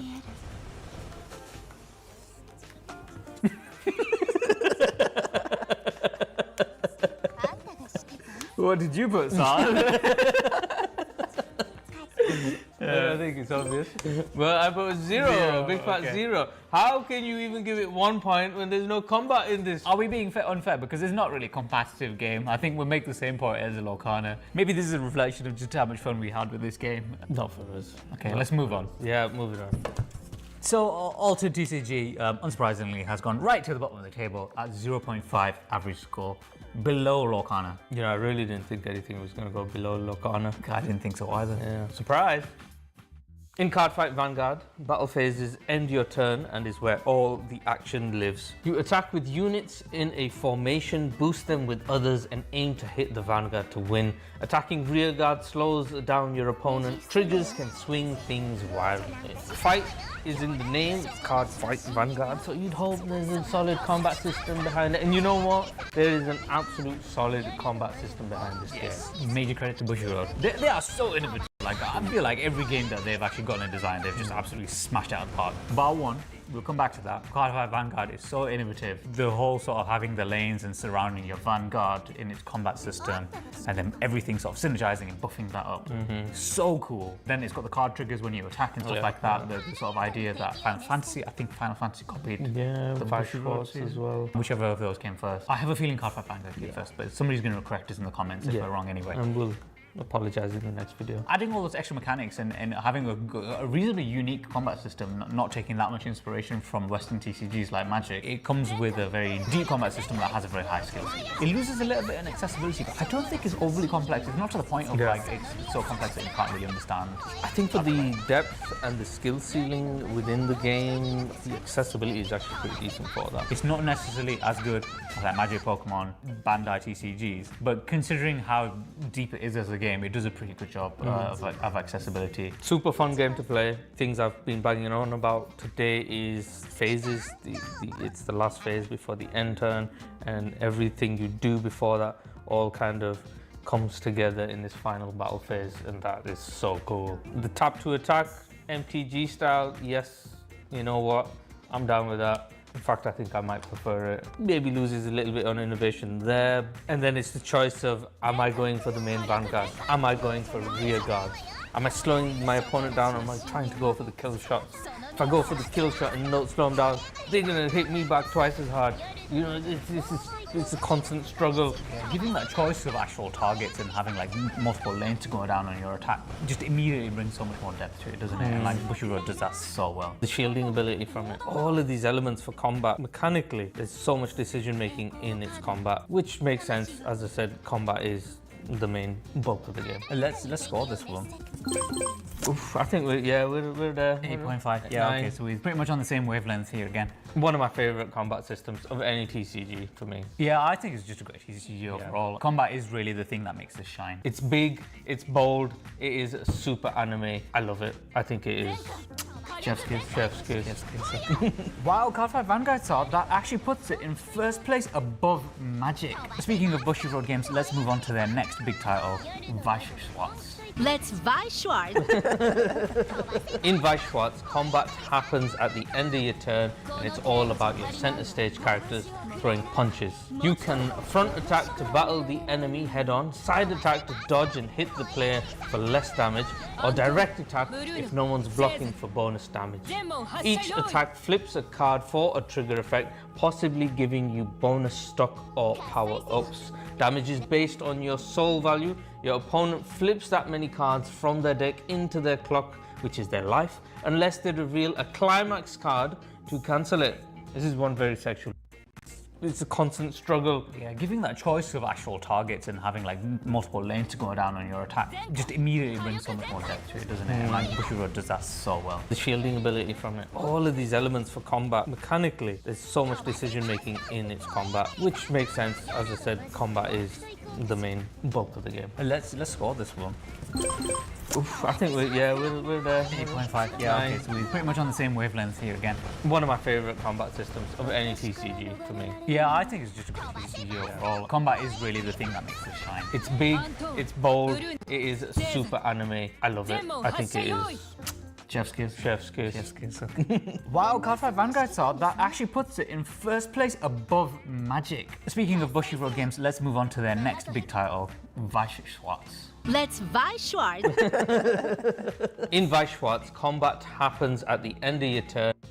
The main bulk of the game. Let's score this one. Oof, I think we're there. 8.5. Yeah, okay, so we're pretty much on the same wavelength here again. One of my favorite combat systems of any TCG for me. Yeah, I think it's just a great TCG overall. Combat is really the thing that makes this shine. It's big, it's bold, it is super anime. I love it. I think it is Chef's kiss. Chef's kiss. Chef's kiss. Wow, Card 5 Vanguard Sword, that actually puts it in first place above Magic. Speaking of Bushiroad games, let's move on to their next big title, Vice Schwartz. Let's Vice Schwartz. In Vice Schwartz, combat happens at the end of your turn, and it's all about your center stage characters throwing punches. You can front attack to battle the enemy head on, side attack to dodge and hit the player for less damage, or direct attack if no one's blocking for bonus damage. Each attack flips a card for a trigger effect, possibly giving you bonus stock or power-ups. Damage is based on your soul value. Your opponent flips that many cards from their deck into their clock, which is their life, unless they reveal a climax card to cancel it. This is one very sexualized game first. But you know what? I also think it innovates in so many ways. Yes, it is very similar to the card game we just talked about. This was late into our kind of TCG games, you know. And when we played this, I think we both had that same reaction of, why have we not played this before? And it's just nothing quite like it, really, isn't it? Like, it's quite different from Cardfight Vanguard in many ways, isn't it? There's definitely some similarities. I would say it's its own game. Its own game, and I would say more complex. It is a complex game. It's a complex game. It's a surprisingly complex game. Yeah, for us two, like, we're reasonable sort of TCG veterans. We played lots of other TCGs. This was one of the harder ones to learn because it was so different. But that means like it was really, really innovative. Really innovative. Did you have fun when we played it? I really enjoyed it. I really enjoyed this game. I think it was definitely like a slower paced game. And I think that's reflected in its combat, even compared to Cardfight Vanguard. Yeah. I think generally the Bushiroad games are reasonably slow paced compared to other TCGs. That's more of a compliment than anything. Because I've enjoyed that time, like, then I want it to last longer. It's such a deep game. There's so many like systems and subsystems going on in the combat system. Like it's too much for us to really talk about in the breadth of this video, right?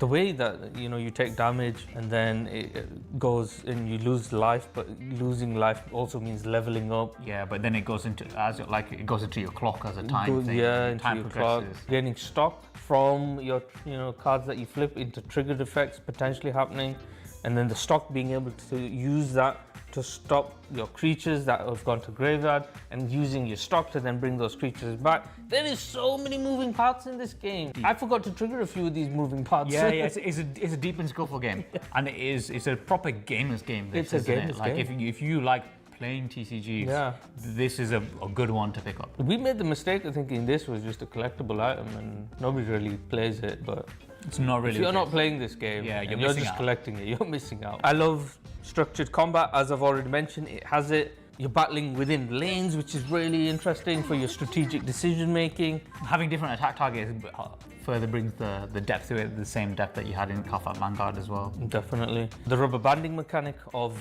obviously leveling up, super cool. There's a lot going on in this combat system and just the system overall, but I think we can both agree that this is actually a really special game. Okay, let's score it. All right, ready? Yep. 8.5. I think we're pretty much aligned on this one. Yeah, we're pretty much aligned on this one. While I love this system, I love the trading card game, it probably has issues with accessibility. I don't think any of the videos that even Weishwartz made themselves are very good at teaching how to play this game.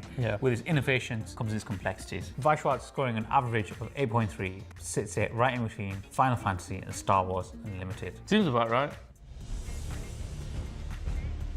Shadowverse Evolved doesn't have a tight combat phase. It's woven through your main phase. You attack with non-exhaustive. The combat is hacking, isn't it? I mean, you can use Truly a unique, fast-paced, tense, and super reactive game. Even off-turn, you are doing so much. Blocking is so significant in this, isn't it? It's not active play. You become offensive and defensive player. Then you switch, and then you switch. In this game, it is more evident than in any other TCG. There isn't an off-turn. I think your point of the 1v1 arcade brawler is totally relevant here. It really fits that whole Street Fighter, Tekken. You feel like you're not even playing cards. You feel like you've got a little joystick out and pressing some buttons and doing this. So cool. Let's just score this. I'm guessing big numbers. Big numbers. We both got big numbers. Yeah. Right. So we're very much aligned on this one. Pretty much. I think we said it all. This ticks so many boxes. It is an amazing combat system and a fantastic TCG that everyone really should be playing. Don't miss out on this one. Don't sleep on it. Just go play it. That has comfortably made this our current number one, sitting above everything. I think it deserves that spot. The whole game is about a back and forth combat chain. Attack, defend, respond. No waiting for a battle phase, you're straight into the action. You're managing your hand like a resource, and every card has multiple uses. Damage stacks up fast, armor breaks down, and by the end of the game, both players are limping into the final few turns. This game is so bang on the money for its theme. Oh, 100%. Like this is an evolution, I think, of UFS. Added some cool points to it. For example, the inventory, having the armor pieces, having weapons as well, made it feel even more thematic, almost like, you know, you're looking at your inventory screen for like World of Warcraft or something like that. It reflects it in its combat as well. It's the same style of combat where you're playing a card, you're attacking. It's a combat system we already love, and it's innovated upon that. I don't think it's as innovative as UFS. No, UFS it started. kind of created that system. It is the sort of natural evolution of that system, I think. Where do you go from here? When it comes to combat, and this is a pure combat game. Yeah, it's a pure If you were combat looking for combat, this is the one. They've spoiled me. Flesh and Blood has probably one of the strongest combat systems in the whole market. And that element, how you start strong in combat at the beginning.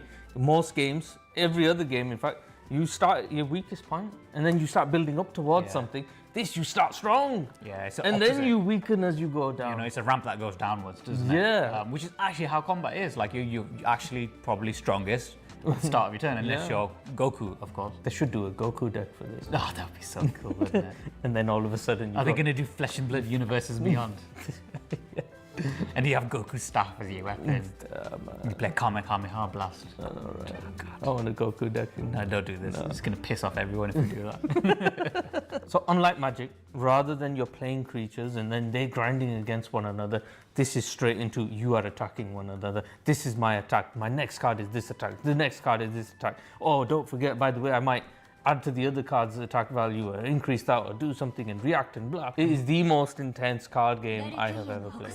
Yeah, Fun factor, oh my days. Every attack feels so deliberate and so meaningful. The only thing that might hold it down is actually I don't think blocking is nearly as interesting as it is in something like UFS. Apart from that, I think this probably innovates and elevates the system that UFS created. Already we're at a point where the skill ceiling for advanced players is higher than any other game out there. Honestly, like, games that have been around for 20 plus years. Yeah, you know, you're seeing some people winning these competitive events who are like playing like not the top meta deck at all, and they just have a really strong understanding of how their character plays, coming with like innovative decks and stuff. It allows for so much creativity in deck building, and therefore allows for deep mechanics and a high skill. I guess one of the only negatives I can think of around it would potentially be hard for newer players to get into. I don't know if you agree with that or not. I don't think it's the easiest. I don't think it's a particularly hard game to get into, but it's also not one of the easiest to get into. But I think that balance of what you are actually getting in terms of depth of the game versus its accessibility, it's a trade-off worth paying, to be honest with you. Like, I don't have this feeling in any other TCG when my opponent attacks me and it has done something devastating to my side of the board, inside I am dying inside because it's like, no! But in Flesh and Blood, you know, when your opponent does something that has just amazed you, you look at them and you go, wow, and you put your hand out and you shake your opponent for that amazing move they've just done. That is what Flesh and Blood is like. It's just like, whoa. Let's got it. Oh, okay. Yeah. I don't think anyone who's watched this channel before would be surprised by this. Yeah, we always big up Flesh and Blood. It is just, for me, pure tactical violence. So what you see laid out before you are 39 different packs from various TCGs. My goal for this video was to cover every single currently in print card game that is available as specifically a TCG in English and is obviously still actively in print. This project has taken weeks of digging, tracking down obscure card games, trying to verify info, and despite all of that, I'm sure I'm still going to miss one or two. So make sure that you check the pinned comment. If anybody has called me out on missing a card game, I will verify that it still fits my criteria, then it will be added to the pinned comment underneath this video. Now, you might be looking at these wondering, oh, those aren't packs. Well, I'd have all of them in these black envelopes just to make it a bit more fun. So how this is going to work is I'm going to take one pack out of these envelopes, which are in a completely random order. I have no control of what order these packs are going to be revealed in, which are currently just falling everywhere. Oh, and I wanted to note that it's been so long I've been working on this video that when I first started work on this, 3 of these card games didn't even exist when I started this project. And our very first black envelope, number 1, we have Universes, okay? We're not doing one of the more obscure ones quite yet. So believe it or not, Universes actually released back in 2006. But back then it was called the Universal Fighting System, or just UFS for short. However, in 2021, the game was rebranded to have its current name, Universes. The publication history is rather interesting. While it was originally published by Sabertooth Games, it later changed hands to Fantasy Flight Games. Then it changed hands again to Jasco Games, and finally, it took one final move in 2023 to UVS Games. Now, this pack right here is going to serve as a bit of a demo as to how this entire video is going to go. Make sure to check down below for video chapters if there's a certain TCG that you're really interested in, or at the end of the video if you want to go back to look through them. But for each of these TCGs, I prepared 3 facts to give you about the TCG that I think the marketing team would want you to know if they were trying to sell this TCG to you. In some cases, these facts are more things that I just found interesting. So, number 1, this is a crossover TCG with a primary focus on gaming and anime. It features series such as Teenage Mutant Ninja Turtles, Fatal Fury, Street Fighter, Attack on Titan, Critical Role, Solo Leveling, Star Trek, Tekken, My Hero Academia, Godzilla, Spy X Family, Yu Yu Hakusho, Cowboy Bebop, and Trigun. However, when it was still under the UFS system, there were others, including my favorite fighting game, Soul Calibur. This is one of very few crossover TCGs where you can actually mix and match franchises. So, if you want to have Mikasa team up with Donatello, go for it, champ. And our final fact is about the actual gameplay, which follows very much like a fighting game, which has high, medium, and low zones in which you can attack or block. And speed is actually a large determining factor in your chance of successfully blocking. Another thing to note about this Attack on Titan pack right here is, well, Attack on Titan's actually featured in a good number of these crossover series. It seems they have a tear tab right here. So we'll be going over kind of like the packaging style and all of that. I will say that tear tab is kind of terrible with this being a very rubber-like plastic. It really doesn't work super well. I'm basically stretching it to the point of ripping. It's not like ripping. But I suppose that's good enough, and I can just kind of do that now. Now, of course, if any of these TCGs have pack tricks, I will not know them. So let's start off right here. So on the back, we have the Universes branding right here. Now, I actually have done UFS in the past, and I gotta say, I kind of like the UFS backs more, even if this is a lot more colorful. But here we have Faith in the Walls, Extermination Shot, Breach the Perimeter, Shackling the Attack Titan.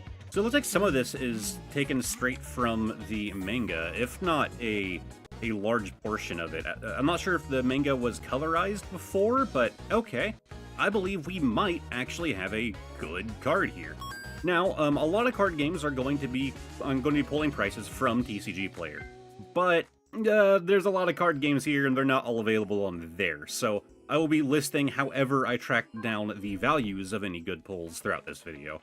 But the Beast Titan, very happy to have pulled this in my only pack I've ever done of Universes. That's really cool.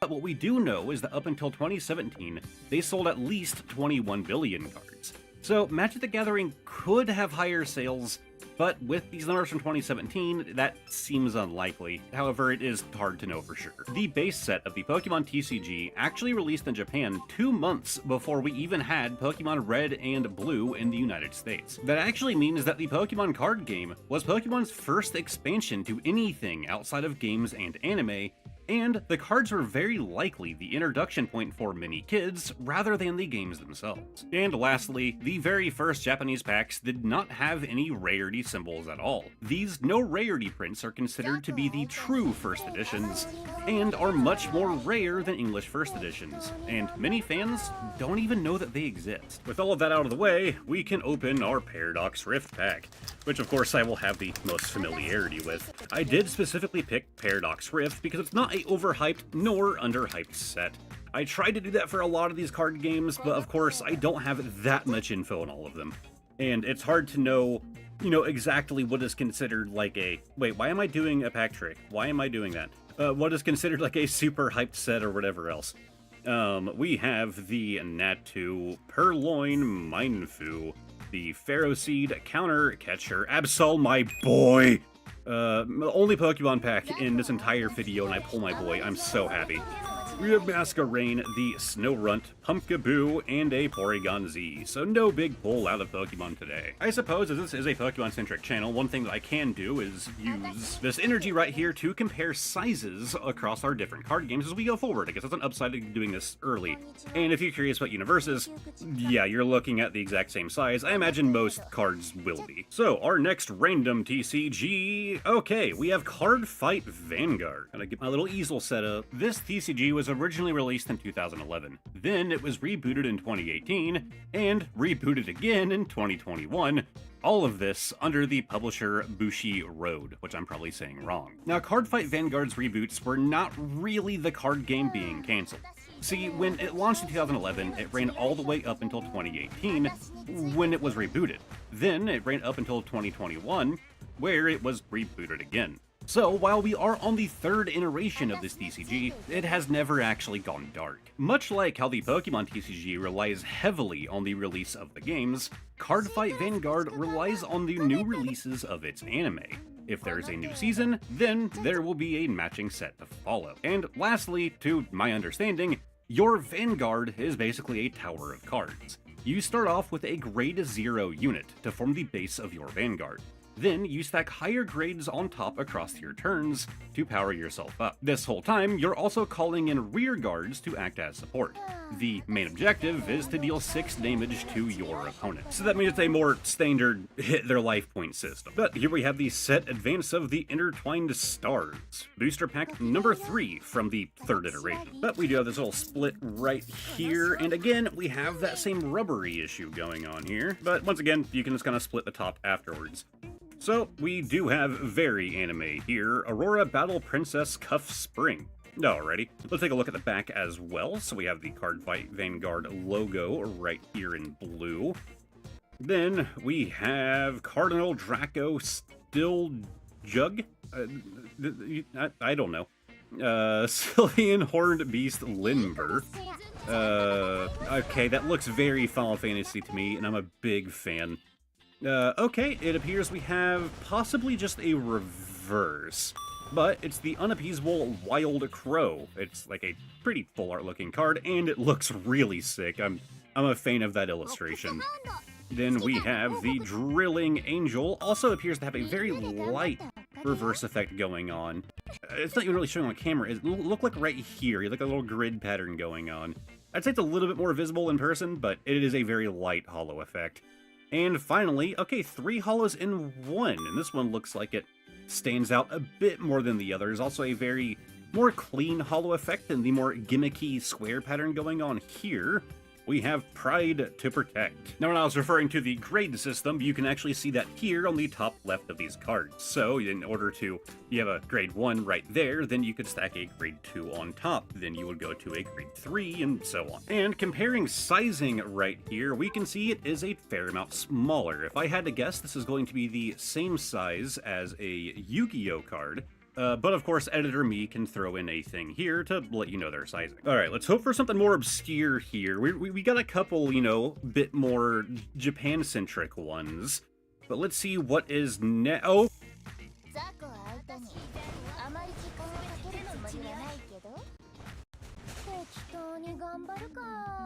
I kind of like this, like the really bold rarity things going on at the bottom of the cards. So there's at least 2 rares inside.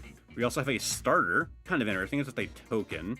Then we have a common, and a common, and a common. Wow, there are 15 cards in those booster packs. We're gonna have a lot to go through in the members only video. And as for sizing compared to Pokemon, yep, you are looking at the same dimensions here, so it'll fit your sleeves. And we have our next TCG ready to go. It is. Okay, so I'm definitely gonna say the name of this one wrong. See, I wanted to say it's called Wixos, which just sounds weird. I did find a how to pronounce thing, which is going to be here on screen. So I'm going to be calling it Wecross. I don't know if it's like Waycross. I'm just going to say Wecross and hope that it's correct. But this TCG released in November of 2021 in English. It is published both by Hobby Japan and Takara Tomy. My guess is that, as is normal with Hobby Japan, they are the actual developer, while Tommy is the distributor. So while you may not have heard of this TCG, that is in large part due to its lack of focus here in the US. It actually launched in 2014 in Japan, and has a very active community of tens of thousands of players.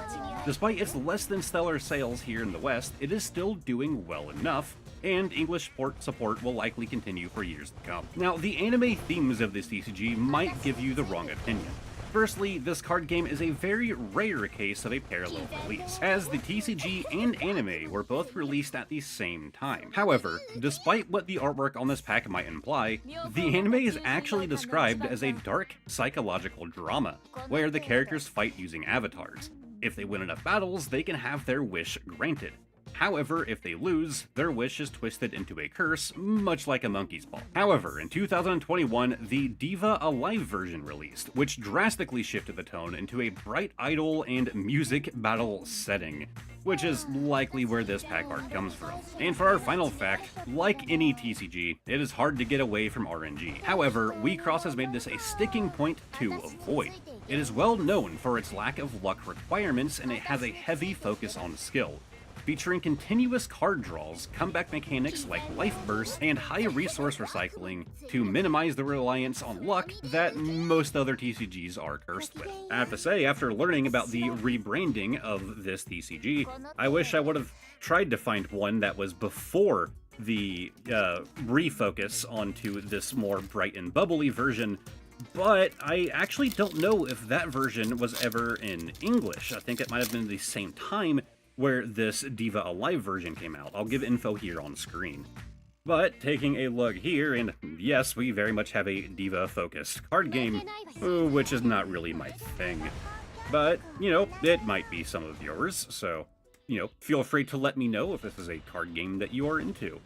Doesn't sound like this is a very many cards going on in here, but we did pull a very good looking card here. Although there is a little letter C down there. I assume that means it is common, but I'll have info here on screen.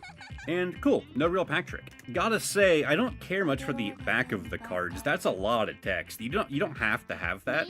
That just doesn't have to be a thing. I will say the quality of these cards is a little bit lacking, I won't lie. First off, they are a bit warped out of the pack. That's never a problem. It's extremely easy to fix warped cards. It's never a problem in my opinion. They feel kind of, oh, there's white backs as well. I don't know how to explain it. They just feel like cheaper prints. I mean, the quality of the card itself isn't terrible. I think it just feels thin is my issue, which could be why we're seeing that warping. I'm not going to say that it's bad, not by any means. I've certainly seen worse, but usually I see worse out of indie TCGs, not something this large. And as always, comparing size, we are seeing a perfect match here. Alright, and our next TCG is Force of Will. And here, we see more of those logistical issues. See, Force of Will actually had a spin-off card game known as the Caster Chronicles. This TCG did not last long. However, my original research led me to believe that that card game was still active, so I picked up a copy of it as well.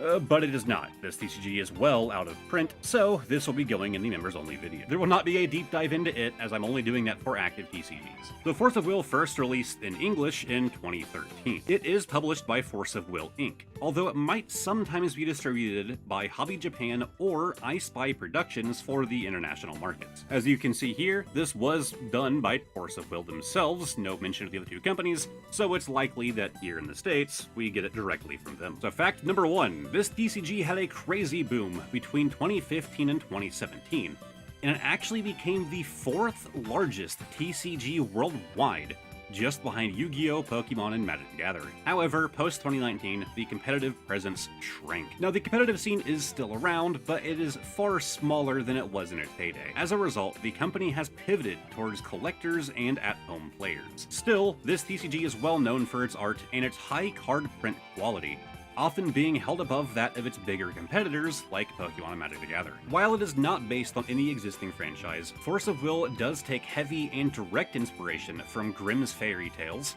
Norse and Greek myths, and Japanese folklore. From my research, it seems that they did a masterful job at mixing these aspects with their own original characters. Notable from this game's gameplay is their solution to dead draws, which is where you either draw too many or too few resources. Players actually make a separate magic stone deck from which they generate mana, which is a theme that we'll see in other TCGs as well. So I did see a bunch of praise for the art and the print quality of the cards in this TCG, so I'm very much looking forward to that aspect. I will say the pack feels fine. It is a thinner material, like you tend to see out of a lot of Japanese packs, but it, it's fine. It has a higher print quality on the pack itself. You also do have one of these tear tabs here, so let's see how this one goes. Oh, none of that rubbery mess. It does peel pretty good, although it kind of tore off all the way, so it doesn't really help me too much there. So once again, we'll be doing this method of using that tear to split across the top. Okay, that's an interesting back of a card. It appears there's a QR code on the other side. Yeah, there's an app, I suppose. And there is the, very good quality backs. They're actually kind of textured. It reminds me of the Final Fantasy cards, which of course we'll be seeing later in this video. I wouldn't say it's the same material as Final Fantasy, but similar feeling backs at least. I really like that design. However, we are starting off immediately with a holo, which is very interesting. Dreams of Flight. God, the backs make it feel nice to actually go through the cards. I'm starting to see where the compliments are coming from. And as far as the high print quality, well, if we zoom in real close, they can get really good detail on the print. So, yeah, I agree. It's done really well. Let's see. And of course, the artwork certainly isn't bad. Might not just be entirely my thing. Pandora's Mark of Hope. Zero's Magic Light. Ooh, that actually looks really cool. Almost like Diablo-esque in my opinion. Darkness Magic Stone. And we have another holo at the back. Really interesting layout here. Actually more than just a holo. There appears to be a bit of texture going on here as well. So this might be a more higher valued card. Of course, you guys will know. I gotta say, I do agree with what they're saying about the print quality. I don't entirely agree on the card stock themselves. You definitely have, once again, whitening issues straight out of the pack, which, I mean, it happens, but for all the praise I saw, that's a bit disappointing, but I also went in with very high expectations, and that's kind of on me. I do think that everything about the presentation here is above the standard. At the very most, to me, is the actual card feel going on here. Although so far we haven't seen anything that I would say matches the card feel of a Final Fantasy. As far as sizing, yep, like you would expect, it's the same. And for our next TCG, we have... Okay, so this is where I kind of lied to you guys a little bit. I said all the TCGs were in these black envelopes. 2 of them were actually too big to fit inside.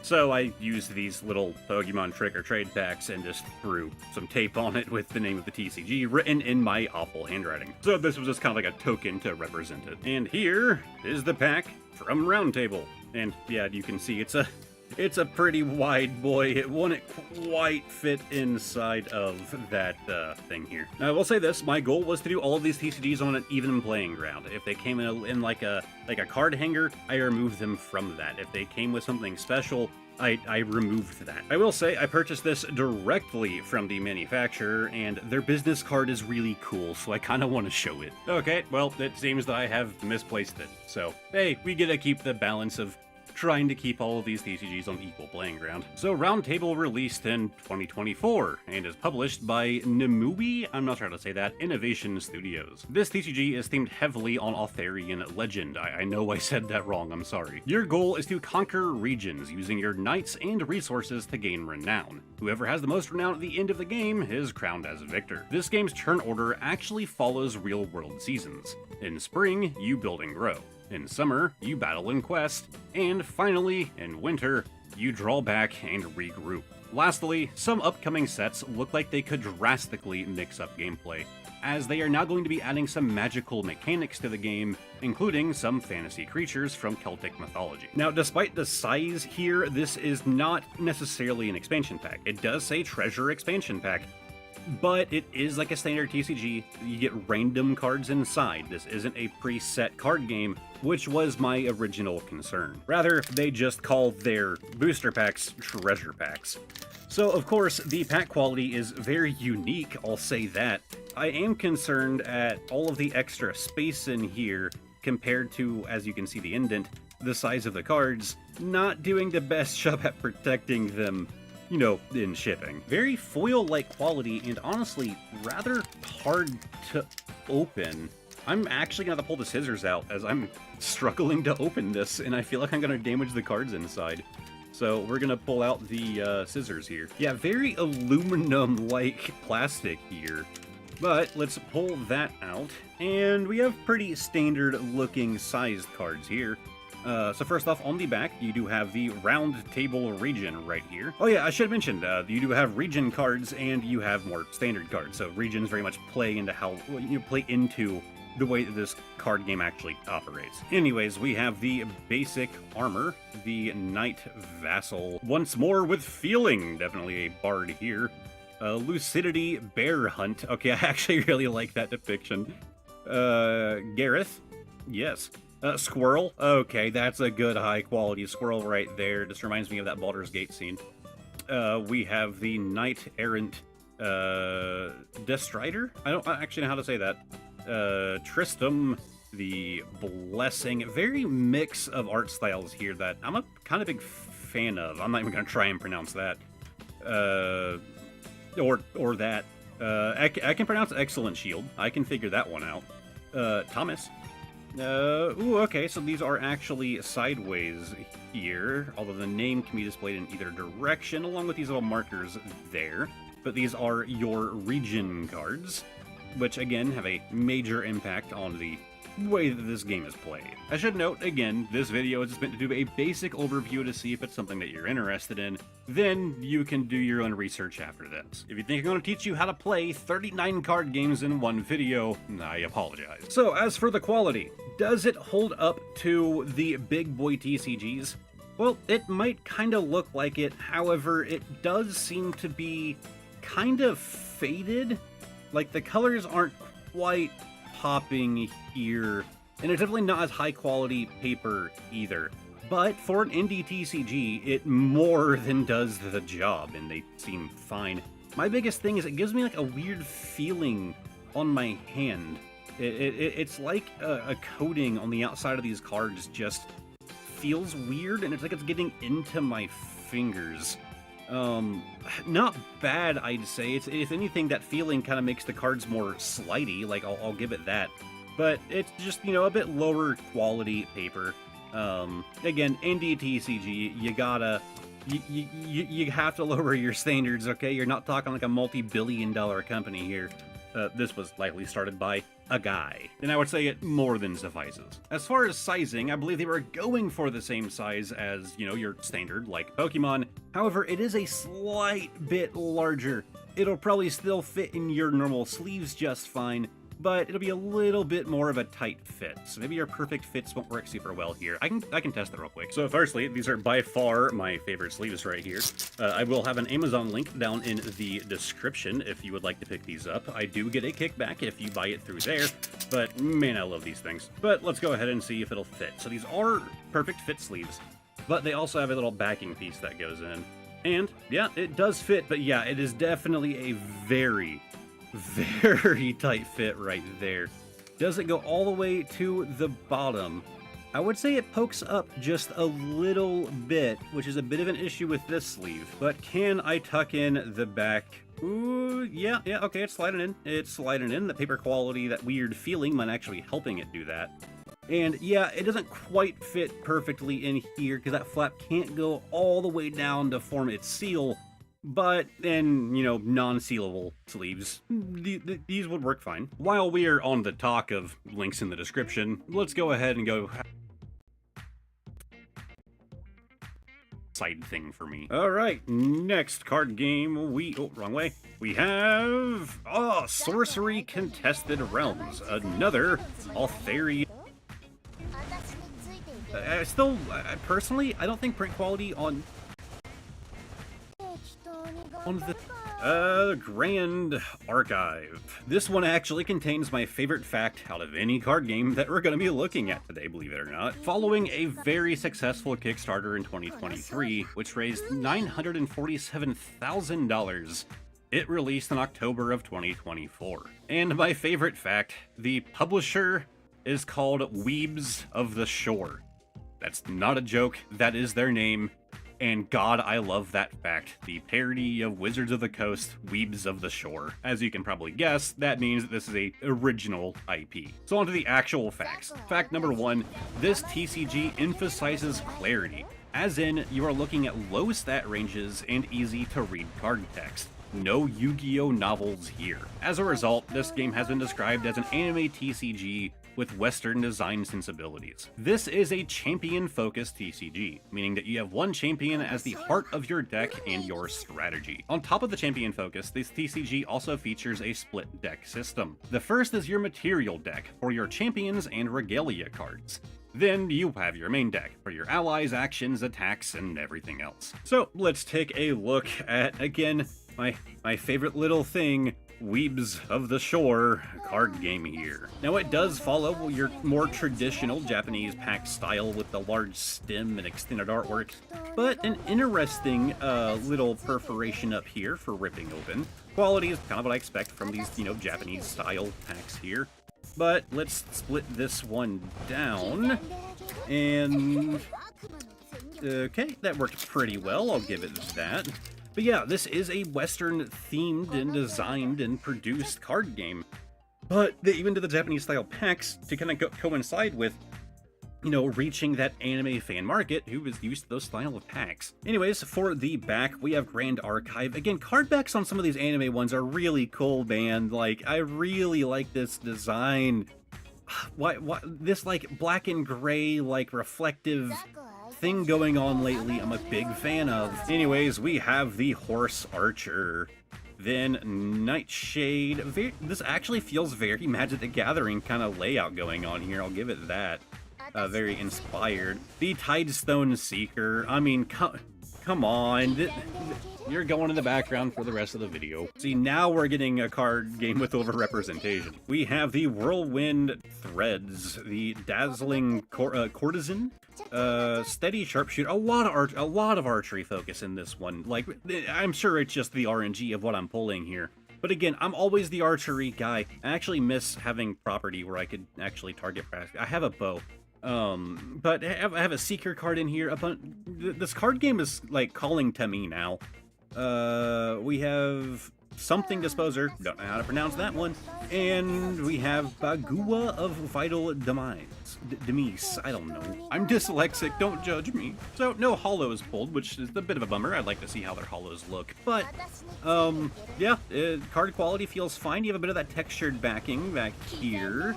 I am seeing potential whitening issues, mostly like down here towards the bottom, but that seems to be pretty minor in my opinion. You have like a solid white border around the card, which I feel like might have been done on purpose to help obscure any whitening issues the card might have had, which is a very interesting idea if that was on purpose. But they feel very high quality, and once again, it fits pretty standard. Okay, new rule. If it has junk or seeker in the name, it goes in the back of the video. I'm gonna get called out if there's already one or two of those in this video. And our next card game is Cookie Run Brawlverse. Cookie Run is the second TCG to release on the same date as Gundam. As in, this TCG was not out when work began. But yes, Cookie Run Brawlverse released on July 11th, 2025 in the United States. However, it did already exist in other languages before now. So the franchise is obvious.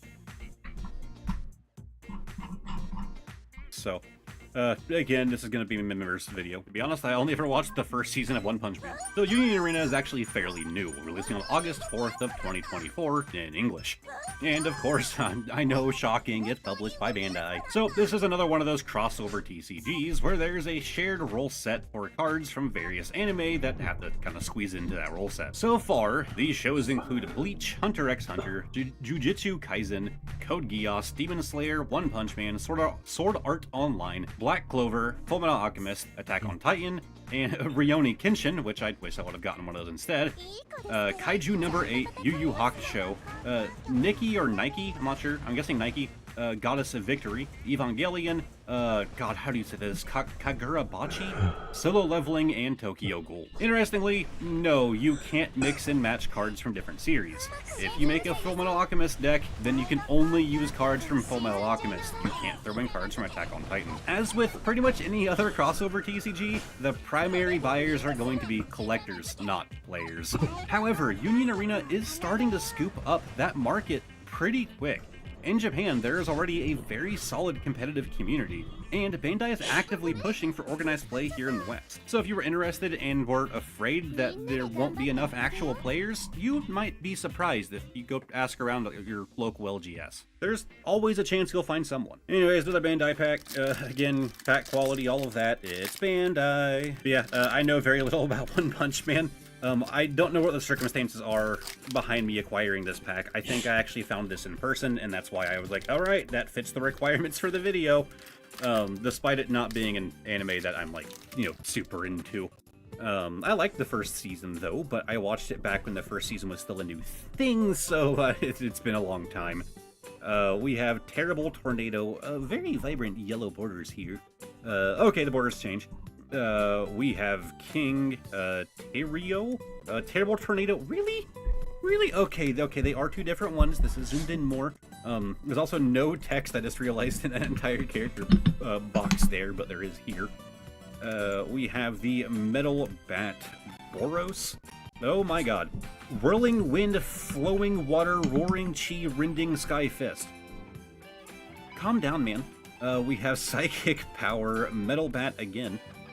Goro, wait, Gyro? I don't know. Genos, okay, I actually recognize this guy, and it's a holo, so that's kind of cool. Okay, I'll take a character that I at least recognize his face on a holo. You know what? Makes me happy.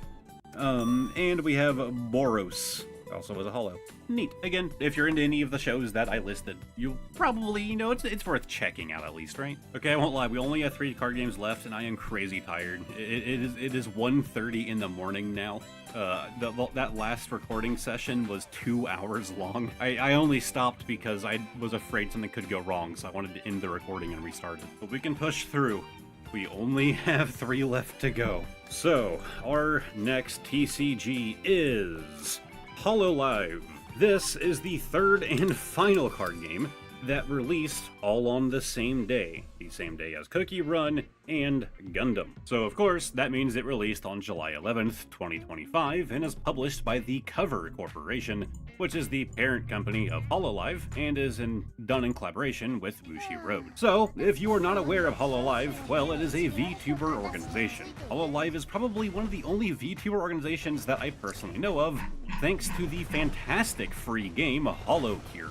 So of course, this TCG is based entirely around a large group of VTubers. Rather than battling like in traditional TCGs, players are acting out a live performance. As this is themed around a concert, the normal graveyard doesn't really work here, so discarded cards are considered to be archived and are sent to, well, the archive. As you would expect from a personality-focused card game, yes, you can find signed cards. However, most of these signatures are just foil stamps of that VTuber signature. Despite that, there are some cards in Japan, mostly promos, that are actually signed by hand. So it wouldn't really be a stretch to say that those could very likely come to the US as well. And a little bonus fact, I had no idea that this TCG was a thing. I was well into doing my research on this video when a viewer in my Discord, CatFrog1, made a post about it, and I had to order this pack last minute. I do all this research while trying to find every in-print card game, and I still miss one at like the 5th hour. So again, there's gonna be a couple more that I missed, I guarantee it. So, like I said at the start of the video, if you notice any card games that I missed, let me know. I will verify that that card game meets the qualifications of it being printed in English and that it is still actively in print and is a TCG, as in it has packs of random cards. If it's all those qualifiers, then I'll leave the thing in the pinned comment saying, hey, verified, I missed this one, right? Anyways, we have Uppo. Yeah, okay. I'm curious if I'll recognize any of the characters that I played in the Hollow Here game. It's been a while since I played, so I probably won't recognize them unless I played them like a lot. But okay, we have a character here, the debut card. Azki, she looks kind of familiar. Vestia Zeta. Azki as a hollow doesn't look too bad. Again, more of a subtle hollow effect. We have Aki Rosenthal. Okay. We have the idol microphone and Tanaki Yoshikara. Sure, man. Look, I'm bad at English, let alone like Japanese names. But here are the back of the cards. Of course, when it comes to the quality of the cards, it's another Bushiroad, printed TCG, so it's about what you would expect. They're good quality. Definitely pretty generous on the hollows here. Was that 3 hollows in this? Okay, it was just 2. Yeah, just still, 2 hollows in one. Pretty generous, I suppose. But you also have like a good number of full arts. Like, I think we had more full art cards than, yeah, like only this item and mascot cards aren't full art. So I guess all of these debut cards are always going to be full art like this, which is honestly a super nice touch. Yeah, I don't really like actively watch any of YouTubers. It doesn't mean that I don't know of some of them and I haven't watched some of their content. It's just not really a thing like that I've focused down on. Little side tangent, I consider like, watching VTubers to be the equivalent of watching anime, right? Like, if you're one of the people who's like, no, I'll never watch anime, like, man, it's just a genre. It's a storytelling medium. Like, it's weird to say that because there are going to be series out there that you like. It's the same thing with YouTubers. There's probably going to be some personalities out there that you would find entertaining. I just haven't found any that I personally would actively watch. Maybe leave some recommendations down below. Anyways, our next card game, I can already tell is going to be another Japanese one here. We have, another Bushiroad one. Weiss Schwartz or Weiss Schwartz. I'm probably butchering that entirely. It's actually German. There, give you a little bit of a spoiler on one of the facts. So yes, I know I'm probably pronouncing both halves of this card game's name wrong, so I apologize for triggering people, but I'm just gonna call it Weiss Schwartz. Good enough. It released in 2009 and obviously is another Bushiroad TCG. And if you cannot tell, this is another crossover card game with a heavy focus on anime. But this one is way too massive to list every franchise included. But here are just a small few of the highlights.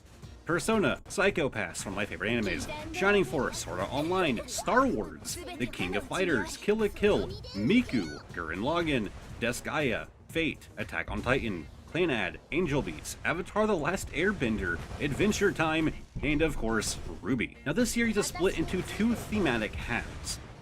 Weiss being German for light, and Schwarz being German for black. So, franchises like Angel Beats and Clannad are on the light or Weiss side, and Attack on Titan and, for some reason, Miku are on the dark or Schwarz side. But gameplay is a bit unique. Firstly, like most of these crossovers, you can't mix and match between franchises. However, it does seem that the homebrew scene is extremely big on doing just that. So, in unofficial play, it's common to see Aang fighting alongside Kogami. But this TCG is another one that really plays into the shonen aspect, where characters grow through their struggle, like Saiyans growing through defeat. So, as a character takes damage, you level up. At higher levels, you unlock new cards that you can play. And Ruby is arguably my, I don't know if it is my favorite. I would say it probably is my favorite anime. So, I mean, I had to. Like, we're just gonna instantly go to the scissors for this one. I'm too tired to go trying to rip it open the way they intend. But I was very excited for this part. I wish we could have ended off on it. I actually don't know what our last card game is going to end up being. But we have Junior. That's a straight up from like the trailers. That was like Yang's introduction. Did we ever see him? Oh, yeah, I think we did see him again in the actual show. Anyways, we have Uniform Weiss, Cardin, Winchester, everyone's favorite. Sage, Cinder, hell yeah. I love getting the villains. We have Yang. Yeah, this is like definitely like earlier. Yeah, 2021 copyright. This is like earlier parts of the show. We have Weiss summoning, and finally a Kiss to Remember by. So sadly, personally, no real big standouts. Getting Cinder is pretty cool. I will note, this was a holo. Did anybody else notice? That, we talk about subtle holos. That is extraordinarily subtle. Also, it's a cracked ice holo on Weiss. I mean, extremely fitting. Maybe make it a bit more vibrant so, you know, it fits the character, right? Like, I don't know. But of course, the backs are going to be for, you know, Weiss Schwartz, or however the hell you say it. Still, very exciting. I'd like to get some more Ruby cards. And now it is time for the final TCG. Let's hope it's something that I enjoy. What do we have? Oh, okay, yeah, this was an interesting one. I mean, I wrote a lot of notes for this one. Alpha Clash released in 2022 via a Kickstarter as a limited release, but its full release came in 2023 and is published by Rising Empire Studios. Fact number 1, Alpha Clash started off as a Kickstarter project, which from what I can tell was originally this graphic novel and a couple card promos. That Kickstarter would end up raising $59,000 with a goal of just shy of $10,000. This also got it the fully funded in 1 minute stamp. So that is a solid start to a new card game. After that was the full TCG itself, which asked for $100,000, but raised $422,000. Then another Kickstarter for a novel, asking for $10,000, but raised $92,000, again funded under 1 minute. Next came a comic, asking for $1,000 and raised $35,000. Let's be honest, if they're raising money and asking for $1,000 for a comic, they're just doing it for the marketing. Well, let's go on to Fact 2, which is kind of a continuation of Fact 1, but Fact 1 was just a bit too long, so I wanted to split it up. There was another Kickstarter more recently, but this time for a board game called Cosmic Quest, which is set in the same universe. This one asked for $30,000 and raised $55,000 and is expected to release in August of 2026. And a third fact, finally, the card game itself. If you couldn't guess by the comic, novels, and the board game, the lore is a huge aspect of this card game. It seems to be a case of the world building being the first focus, and then the card game was created to fit into the lore of this.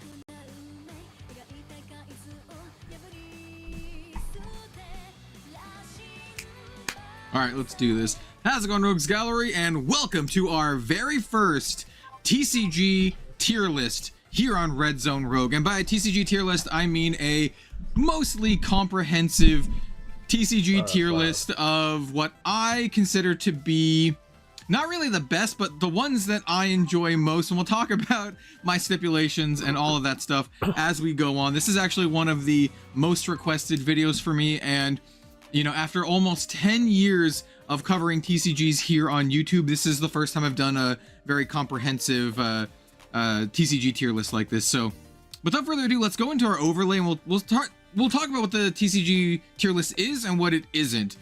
So let's go ahead. So this is a tier list. This is not my tier list. In fact, this is a tier list ranked by one of the stipulations that we are not going to use, and that is popularity. So if I was going to make a TCG tier list just in terms of sales and popularity, it would look something like this. And that's based off of recent TCG player sales information and, you know, various other things. There might be some, you know, swaps here or there, like maybe this or something, but essentially, you have Pokemon in its own tier because it's ridiculously, it just rakes in money hand over fist, and the sales does not even compare. It's not even close to anything else. It's in its own stratosphere. Magic, One Piece, and Yu-Gi-Oh! Also sell really, really well. Star Wars Unlimited's on the uptick. I've heard that Lorcana's maybe on the downtick a little bit, but still doing really well. Union Arena, Digimon, also selling really well. In fact, you could probably move these ones kind of like this. You could probably do something like this if you wanted to, but like this is not what our tier list is. This is just based on sales and sales. And some of these, I made this tier list a little while ago. Some of this stuff like Battle Spirit Saga, it's not even in print, and same with MetaZoo, even though it's kind of coming back. And then these ones down here, they're not out yet. At least at the time of this recording, these ones are not out on the market yet, so these ones don't matter for sales. So this is what we're not judging it by. I don't really care about how popular the game is, how popular the franchise is, how much it sells. We're going to be judging this on my own set of criteria, and I've kind of written a little bit of it down here. We're talking about things that I genuinely care about when I look at it, TCGs. We're talking about aesthetics as well as card and foil quality. We're talking about the, starter experience. We're talking about how budget friendly and how consumer friendly it is. And we're also talking about the fun factor, mechanics, things that, do I find the game enjoyable? And as well as stuff like organized play scene and that kind of stuff. So we're not talking about sales figures. So let's actually hop back in here, and we're going to just reset this. And now let's go over what my actual list is going to be. So we're going to start with League of Legends. So the new League of Legends trading card game, also known as, I think it's called like Riftbound. We haven't played it yet, so we're not going to be able to judge this. The new redesign on the cards look really, really good, and I do want to test this out, and I do want to play it, but I personally haven't played it yet. There's only a couple here that are going to be in the haven't played it tier. I have played almost like 99% of the games out on the market. There's a couple others here that I haven't played, but I'm playing most of them. All right, so Pokemon. People are going to get angry already. Pokemon is C tier for me. Listen, I like Pokemon as a game and as a franchise. It's one that I grew up with. I think they do their textures and their foilings really, really well. I think overall their cards look pretty good. The card stock is pretty good, but just as a game to play, I personally don't find it to be very fun. I have played the Gym Leader Challenge format, and I think that one's really fun. That's where you play a singleton deck with some other deck building restrictions, including only being able to run a Pokemon of a single type. So I make a Psychic deck. And that's pretty fun, but generally speaking, in terms of just like gameplay, I find Pokemon to be underwhelming when compared to other offerings out there on the market. And now we have Alpha Clash. So we're gonna have a lot of games that's gonna be in the B tier. Okay, so B tier, I think Alpha Clash is a really cool and interesting game. It's an indie style, or it's an indie superhero style game, and gameplay wise, I think it's pretty good, which is exactly why it's going to be here in the B tier. Not on the top, it's not on the bottom. It's like pretty good. Everything they do is pretty good. The art is pretty good. Their foiling is pretty good. Their organized play, they're really small and they're kind of up and coming, so the organized play isn't very robust, but they're trying. And for me, I rank it solidly in the B tier. I think it's an okay game. We're gonna see a lot of games here in the B tier. Like another one, this is gonna make a lot of people angry. Hey, look, One Piece. We're putting One Piece in the B tier. Listen, I don't think One Piece cards look very good, generally speaking, outside of the Super Chase cards. The Super Chase cards and the special alt arts and the foiling, they look great. But your regular run-of-the-mill, like, commons and whatever, they don't look very good. And in terms of just, like, gameplay, I think it's alright. If this is your first TCG, I actually think One Piece would be a very good, like, first-time TCG. I think it's pretty simple. And it's, it's got a popular franchise. But like I said, we're not including franchise popularity. We're not including sales in this, just my personal opinions on how I evaluate each of these games. So One Piece, I think it's okay. It's not really my cup of tea. It's fine. It's unoffensive. And now here we're going to start getting into my personal biases with Grand Archive. Grand Archive is S tier for me. Yeah, I mean, like, okay. Once again, personal biases here. Everything, all cards on the table. I do have a collaboration card with Grand Archive, but that's not why it's here on the S tier. I also do casting and coverage for this. Also not why it's on the S tier, but kind of a little bit, because they do have a robust organized play. They have casting and coverage for their games, which I think is really, really important for TCGs these days. And they have an emphasis on that. But not only that, I think the game is just really, really fun. It's really unique. I always get a little annoyed anytime I see someone's like, oh yeah, it's like Magic. It is nothing like Magic, aside from the fact that you have units on the field that you can attack with. But other than that, it's not anything like Magic. Combat doesn't work like Magic. Combat's closer to Yu-Gi-Oh! The resource system doesn't work anything like Magic because you put cards from your hand down to pay resources and you get them back. There's no kind of like ramp up. Drawing cards is ramp in Grand Archive. So it's a really unique, mechanically speaking game. The art is beautiful. Just the regular versions of the cards look pretty good, but their CSRs look absolutely fantastic, and they're working really hard to make them even better. The foiling and the textures are just like top tier quality. Just the cardstock is really, really good quality as well. They have some of the best starter deck products on the market with the Recollection decks. They're very like consumer friendly in that regards. The only downside I can say is that it's on the more expensive side for TCG. So like One Piece is pretty great because it's really budget friendly. And in fact, Pokemon too. Pokemon and One Piece are both super, super budget friendly games. But Grand Archive is on the more expensive side of things, but they also have a really robust organized play circuit with really good pricing, like cash pricing and as well. I don't like that they bundled their Blitz decks in a I think it's okay. Gameplay wise, I think the first couple starter decks were not great. Is great. I think the thing that holds it back the most is the cards don't look all that great. Once again, I'm gonna put IB the same problems. Illustrials does something different, and their card stock feels more papery and less cardboardy. I'm gonna put it in the C tier. I'm gonna put it in the C. No, I'm gonna put it in the B tier. I'll put it in the B tier. It's tough. I like that they have a digital client as well. Every time I'm like, want to put it in the C tier, there's another thing I think about that makes me want to put it into the B tier. I think it's okay. Gameplay wise, I think the first couple starter decks were not great. I felt the game had a lot of tempo problems where it was really easy for one player to run ahead and the other player to kind of just run out of resources.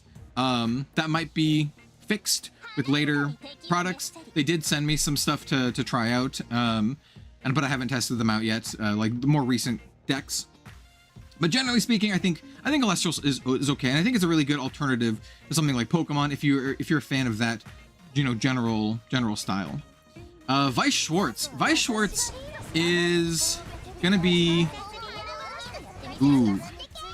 it's gonna be high BT. Well, we might have to readjust this a little bit. I think I'm gonna put Weiss Schwarz in the high B tier for me currently. I think mechanically speaking, it's super unique, but it is pretty crunchy. It's an older game that's been around for over 10 years. I think it's like 10 or 13 years, something like that. And in terms of your IP franchise games, we have this one and we also have Union Arena. I like Weiss Schwarz quite a bit more. I think it's just a much more interesting game to play. It's a much weirder game. And coming from other games that are more like unit-based or just attack-based, like Grand Archive or Flesh and Blood, it's a little obtuse and a little crunchy to get into, but once you do, I think it's pretty good. I think their base level cards look fine, but they do use screenshot artwork, which definitely gets it like a knockdown. But there are some sets that don't use screenshot artwork that look really good. And when they do like their chase cards, their special foilings, their signatures, those look really, really nice. Similar to like how One Piece, to be honest. Base level cards don't look all that great. Some of them do, but most of them don't. But the high rarity stuff looks fantastic. But gameplay wise, I think Weiss is just really interesting. So I'm gonna leave it here on the B. We might bump it up to the lower A as we progress. All right, so Digimon. To the surprise of a lot of folks out there, I think I'm gonna put Digimon in the A tier. I think Digimon kind of hits on almost all the notes for me. I think it's a really fun game to play. I think it's a pretty affordable game to play. I think rated similar to like One Piece, which oddly enough, hey, they're both. Hey.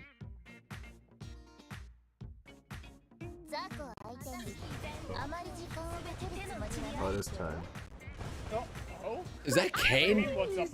Wait. Who's he? Oh god. Oh no! I want to hear that scream again. What was that? Toilet paper. Oh god. No! What did you think was gonna happen when you made your guy romanceable? You shouldn't have done it. You shouldn't have done it, Kane. Anyway, what's cracking, guys? And welcome to some good old video game memes. I've been addicted to Tomodachi Life. It's really fun. There's a lot of cool games coming out right now, too. So, a lot of good fun to be had. So make sure you buckle up, because we're going in for a big wild ride, brother. So there's a new Fortnite Fox sidekick emote. And, I found you, faker. Looks epic. It's like that's literally just Tails. It's just Tails. Are they just not gonna give us Sonic the Hedgehog, or what's going on here? I changed my hair to something a little less flashy. What do you think? My brother is bald. If anything, it's getting more flashy. You can solar flare off of that thing. Imagine running a restaurant and seeing this customer doing this. Wait, Bomberman put a bomb on the table. I mean, that's what Bomberman does. Bomberman should run away from that, otherwise he's gonna hurt himself. Hey, darling, I got this new game for us to try. We should play it right now. Which one is heavier, 10 shots of vodka or 10 shots of WD-40? Yeah, I've been seeing this girl going around because apparently there's a new drinking video game or something going on. I don't know, man. All I know is a lot of guys just want art of that woman. They just want art of that woman. Point of view, your quest destination is on the other side of the mountain. All right. Well, I mean, if you got a horse, there's a way. Scenic route. Okay, well, all right, and we're just jumping. And we're actually just jumping. Way easier if you just got a horse. Just my luck to step on a hand grenade. I mean, it's not the worst thing in the world. It's only bad if the pin's pulled out. The pin is still in on that one, but that's crazy detail on that one. On day 3 in Majora's Mask, Cremia let her sister Romany drink the alcoholic Chateau Romany milk so she would fall asleep, plus not have to witness the fall of the moon. Since Link was able to save the world, it's funny to imagine Romany just waking up with a hangover the next day. Aww. It's a good sister thing out there to do out there, just so she calms her nerves a little bit, I guess. But then wait a minute. I remember you got that as a reward. You got that special milk and it gave you infinite mana. So, I mean, maybe she's rolling around with infinite mana somewhere. So on the PlayStation 5, we see a table, okay, full of goods. And the Switch 2 is nothing? And Cloud got hungry on the Switch 2. He got hungry. Not only did he eat the food, the plates, the dishes, even the flowers, man. He's just hungry, okay? Fortunately, you've lost all your memory. Unfortunately, well. Time to go back to the classics. Okay, man. Not my first choice out there. I probably, maybe would have reminded myself to read like One Piece again, or, enjoy some of the other classics, maybe some Skies of Arcadia, play that game again. Oh, it's a nice Hornet cosplay. Okay. Actually doing the stick bug. Okay, that one's actually kind of cute. I didn't think I'd be stick bugged in 2026, but the memes, they always find a way. Oh. What? Yeah, why would you? Alright, sure, I guess. Oh, got a creeper? Oh no. Miku.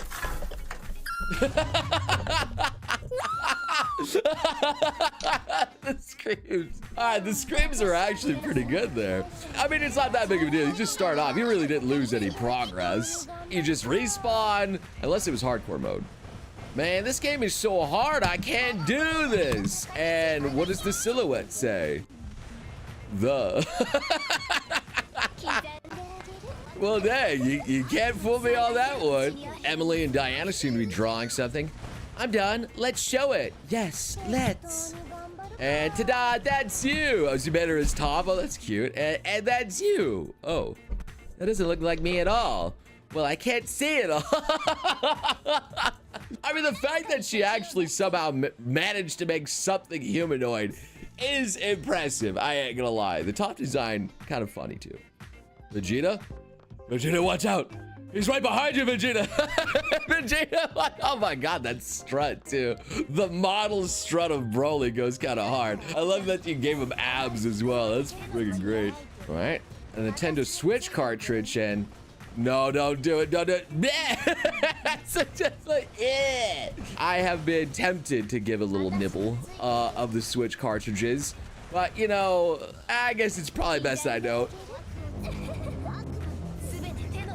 All right, so we got a bunch of horse girls. Uma's just going crazy, and oh, that moved out is. I mean, they're not struggling as much, but they are struggling on the inside, perhaps more on the inside. Guess this pixelated image. Is it Scooby-Doo, Schnitzel, or fried chicken? That's a pretty good Scooby-Doo. That is good. Yasmin, I'm trying to record, baby. Hey, Link. This is the 5th time that we've helped these sisters, but why? Just because. Thank you. You were pretty cool. This isn't very big, but accept my thanks. Is it really worth it? You have no idea.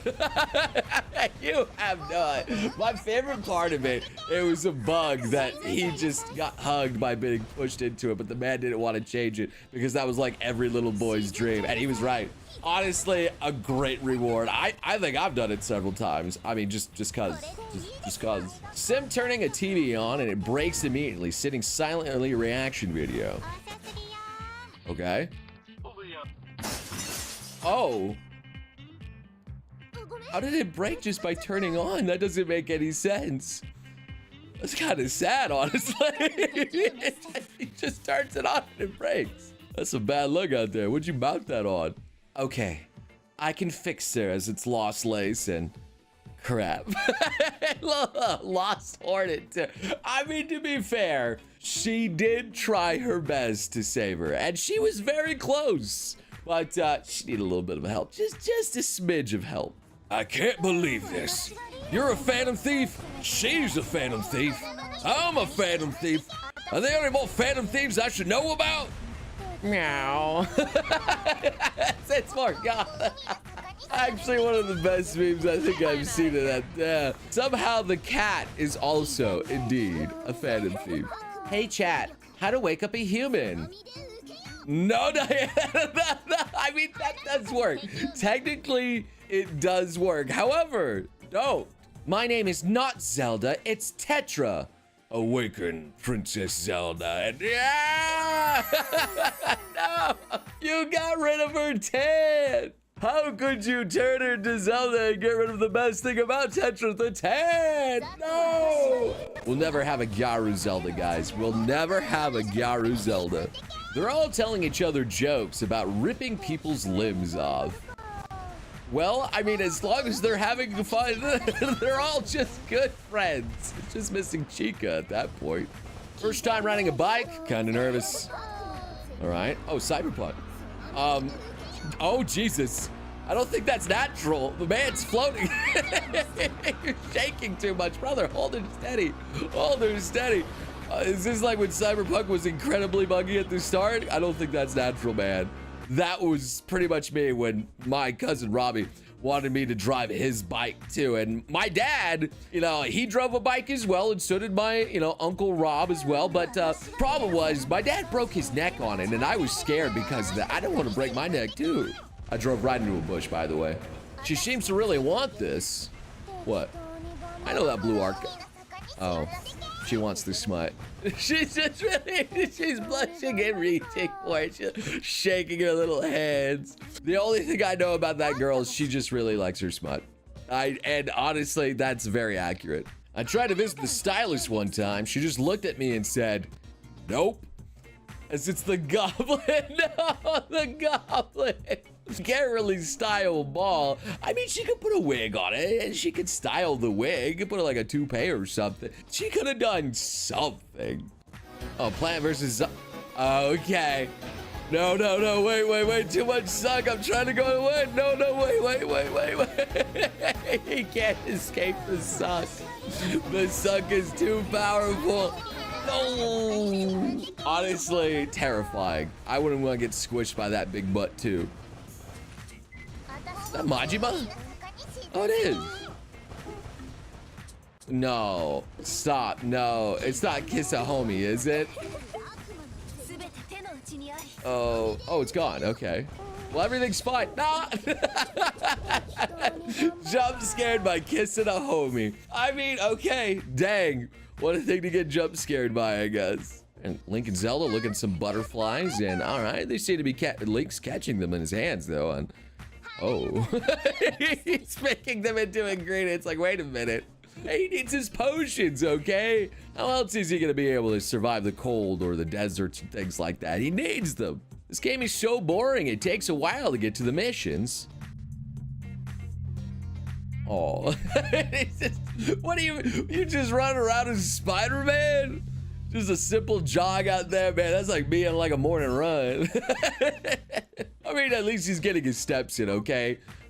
Instead of his swings, I suppose. Anyway, that's gonna do it here for our video game special. I hope you guys had some good laughs. If you did, check out my other stuff. Have some fun. For now, I will see you beautiful sons of guns again in the next video.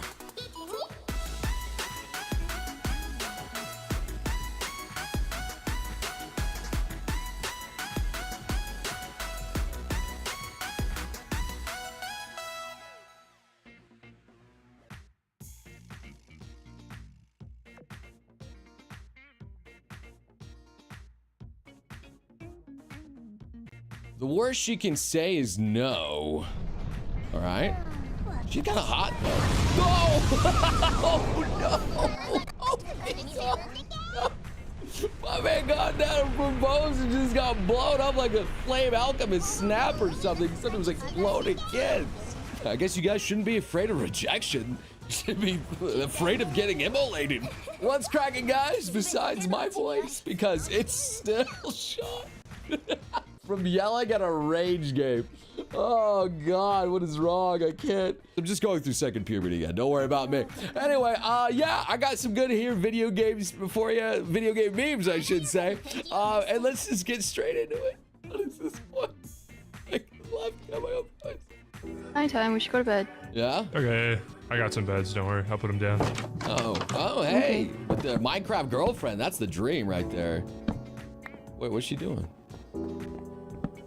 Good night. Oh. Oh. Oh, I don't know which one's worse now. I don't know which one's worse. Getting rejected by immolated or just not sharing the Minecraft bed. Oh, man. Both are equal burns, just one's on the inside. Yikes, man. Oh. No, you stay away from me. Oh, even Lady Loki don't like him.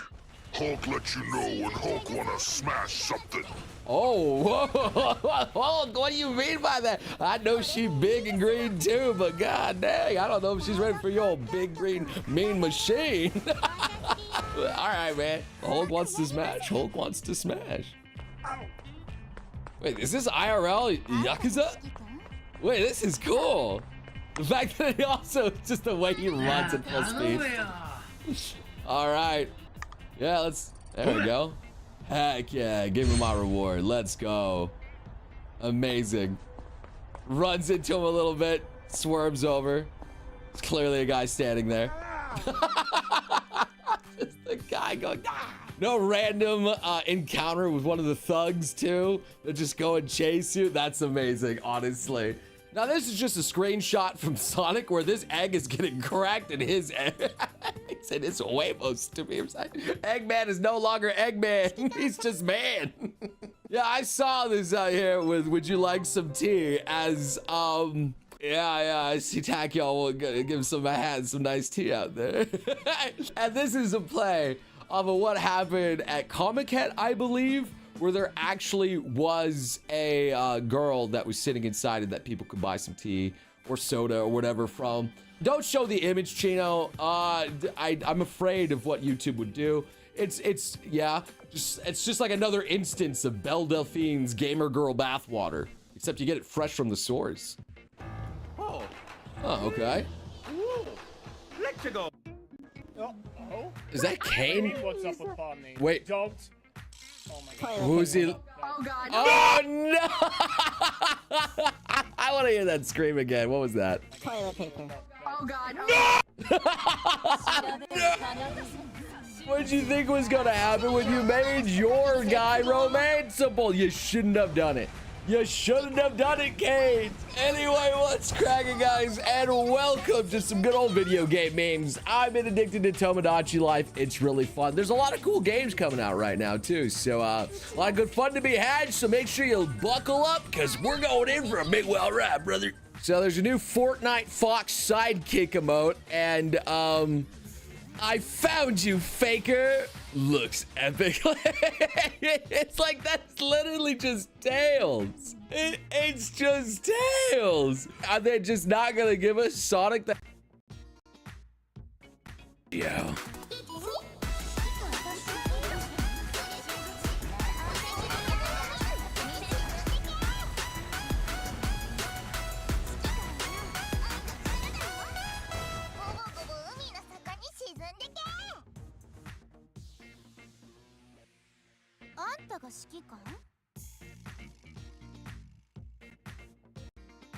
Is that the new copper? Oh no, the drop. Yeah.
調べを奏でるなら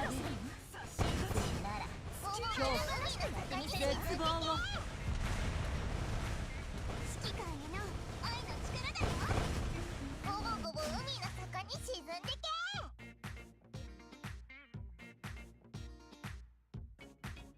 愛が溢れる世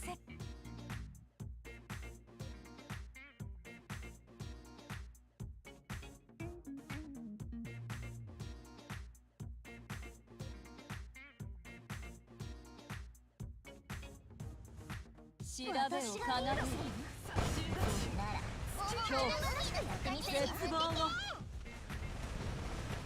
指揮官への愛の力だよ。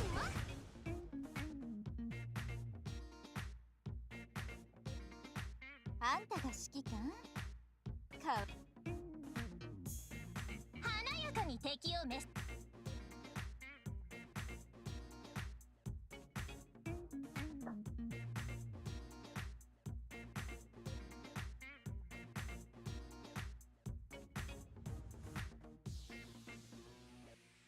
指揮官が私がリードするの？私が見せるわ。指揮官への愛の力だよ。ヌーマンノイごぼごぼ海の合唱せよ。底に沈んでけ。吠えろレジーナ吠えろレジーナ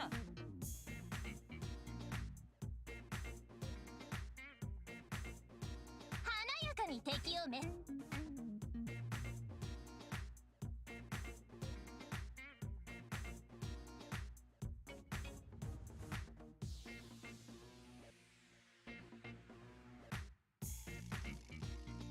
指揮官私がリードするの？なら私がやってみせるわ。沈んでけ。指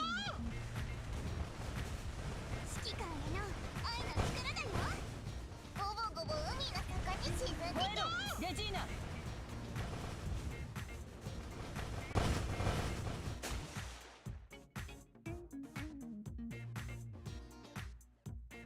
ごめん、ぶつかっちゃった。華やかに敵を召す。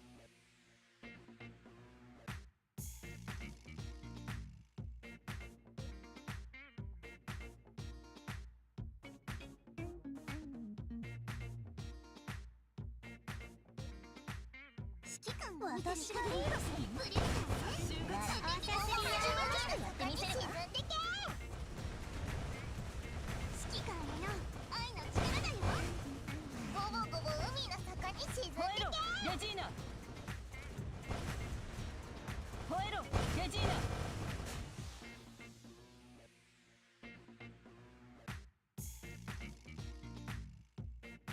華やかに敵を召す。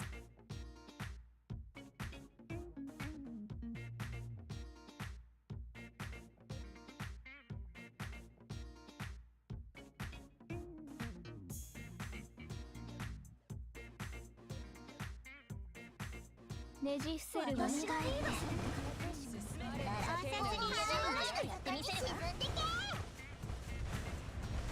進め進むのだこれが蘇って命の子守歌よごぼごぼ海の底に沈んでけ。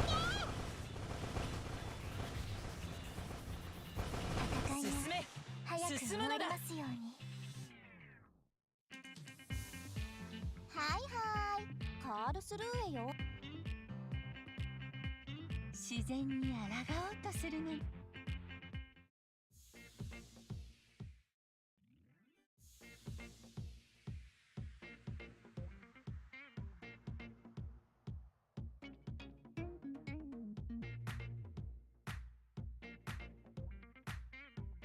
揮官が私がリードするの？なら私がやってみせるわ。指揮官への愛の力だよ。ごぼごぼ海の底に沈んで吠えろけ。レジーナゼンフォンヌーマンノイ合唱せよ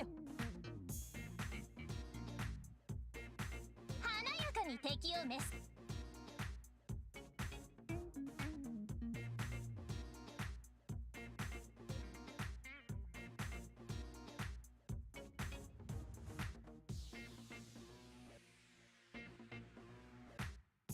調べを奏でる栄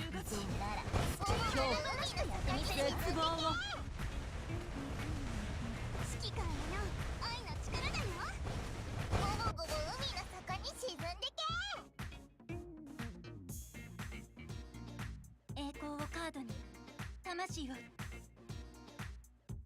華やかに敵を召す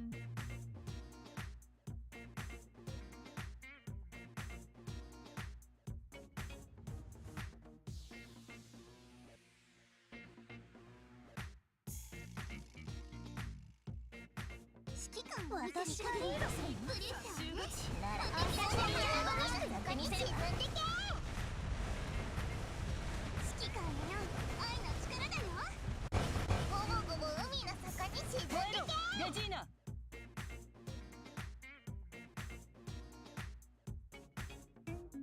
華やかに敵をめ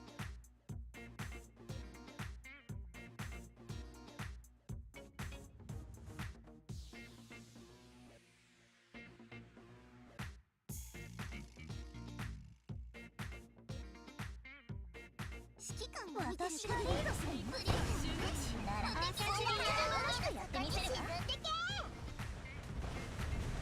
指揮官への愛の力だよゴボゴボ海の底に沈んでけレジーナ吠えろレジーナ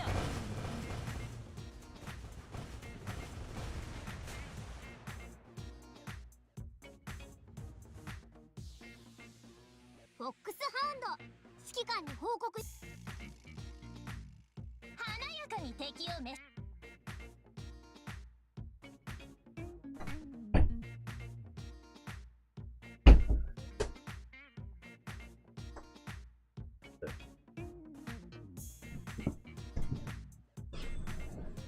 Okay, yay.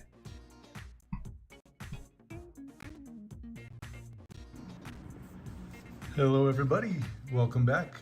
Today we are opening up a case of Nikke Novella Arena cards, and this is called SB01, and as you can see right there, it is a special booster pack for 2025. The box is pretty nice, it's all foiled up. So the cool thing about these cards is they are all SRs, URs, SBRs, or SBL cards. So that's kind of cool. Basically, as far as I know, every card will have a foil. Let's see what else is there. We got one box here, and there's 15 packs. And then at the top there, you can see there's 4 cards per pack. So this is about half the quantity or size of the other 3 versions, which I have the examples here. I kept the boxes for those. So this is BT1 and BT2, BT3. You can see the rarities on these. Kind of show them all. Nice, fits in the frame. So we got 81 cards for this first set, 81 for the second, 85 for the third, and the special set has 60. And I'm trying to read, yeah, there we go. So in this these sets, there were 24 packs, and there were 6 cards per pack. So you can kind of tell it's, like I said, about half the size. So you'll be getting about half the cards, but you will not get any commons or rares. Everything's pretty cool looking, as far as I know. I haven't opened one of these yet, but I've seen all the complete set online. So we'll get started with that. And my plan is to do 3 videos. So one video will be opening 8 boxes here. Then the second video will be another 8, and third will be another 8.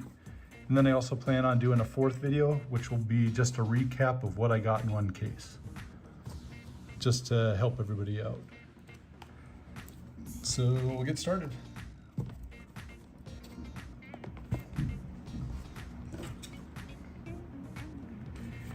And hopefully this doesn't take too long. I'm gonna see how long this first video is, but I'm gonna try to sleeve every card because I do want to keep a set for myself. And then I need to try to make some money back. So I kind of want to sell everything. So for the people I sell them back to, I kind of want to keep the condition of the card as best as I can. So there we go. We got 15 of these. And then this does feel a little bit thinner than the other ones because like I said, there's only 4 cards in here. And I'll be paying attention to the rarities as well to see what's inside.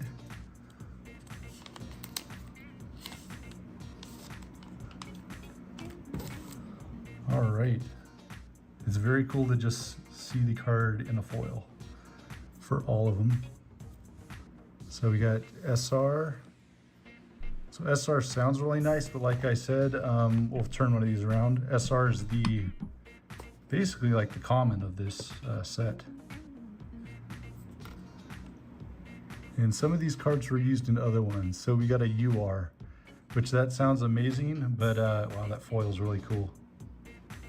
But that's actually the second rarity, so we didn't even get one of the bottom 2.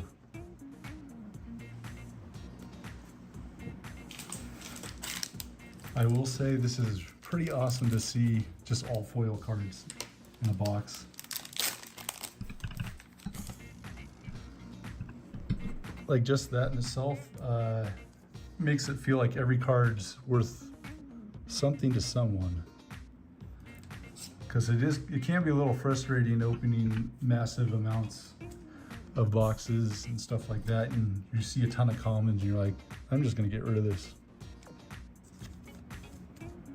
All right, so now I gotta figure out how to do, this is taking a little bit because I got my microphone here, it's a little bit in my way. All right, so I'll put the SRs here, uncommons here, and other rarities over here. Drop the pack.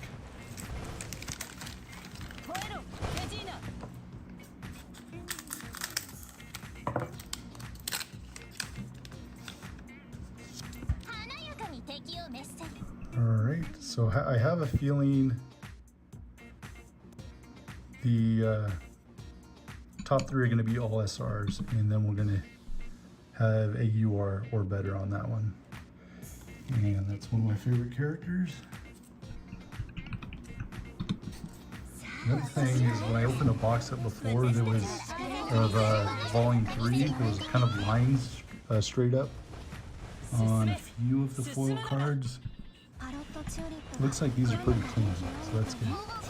Let me check this one. Yeah, I'm definitely not seeing it.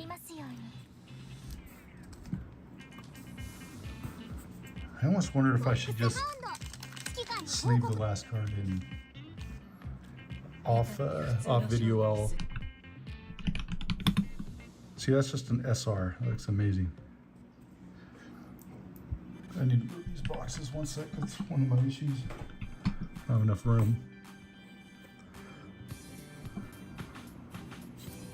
SR and SR. And you got a UR. That looks so good. I thought it was better than a UR. But it's just UR.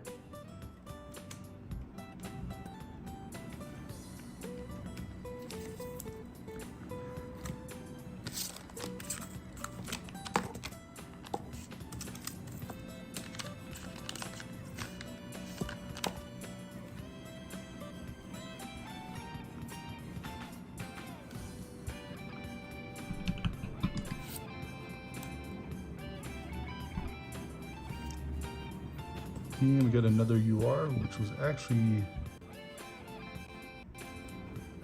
one we already got already. So just to remind you, there's 20 URs. In the previous set, there was only 5.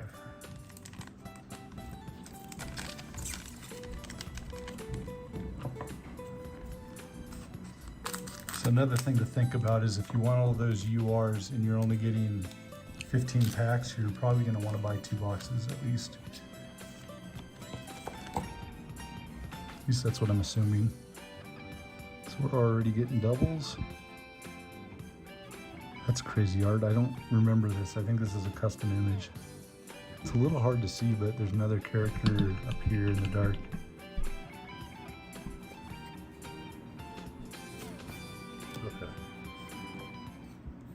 Okay. And we got an L egg. You are. I didn't do it. Over. Beyond. Okay. Bye bye.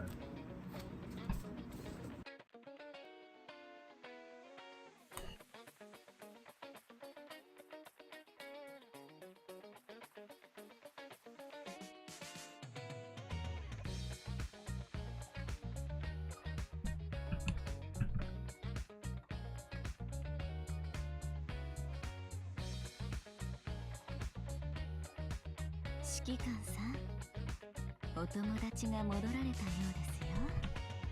さあ、どうなさいます？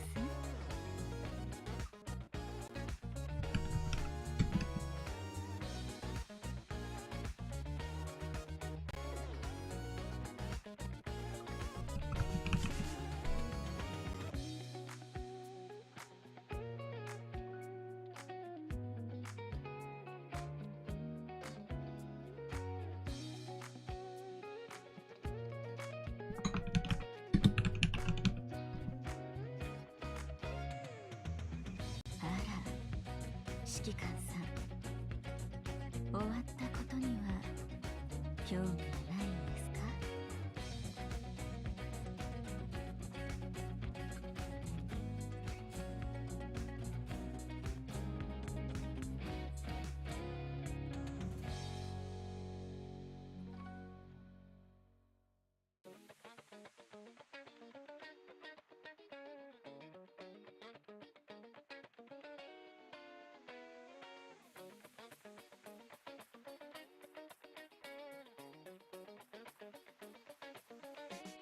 指揮官さん、お友達が戻られたようですよ。さあ、どうなさいます？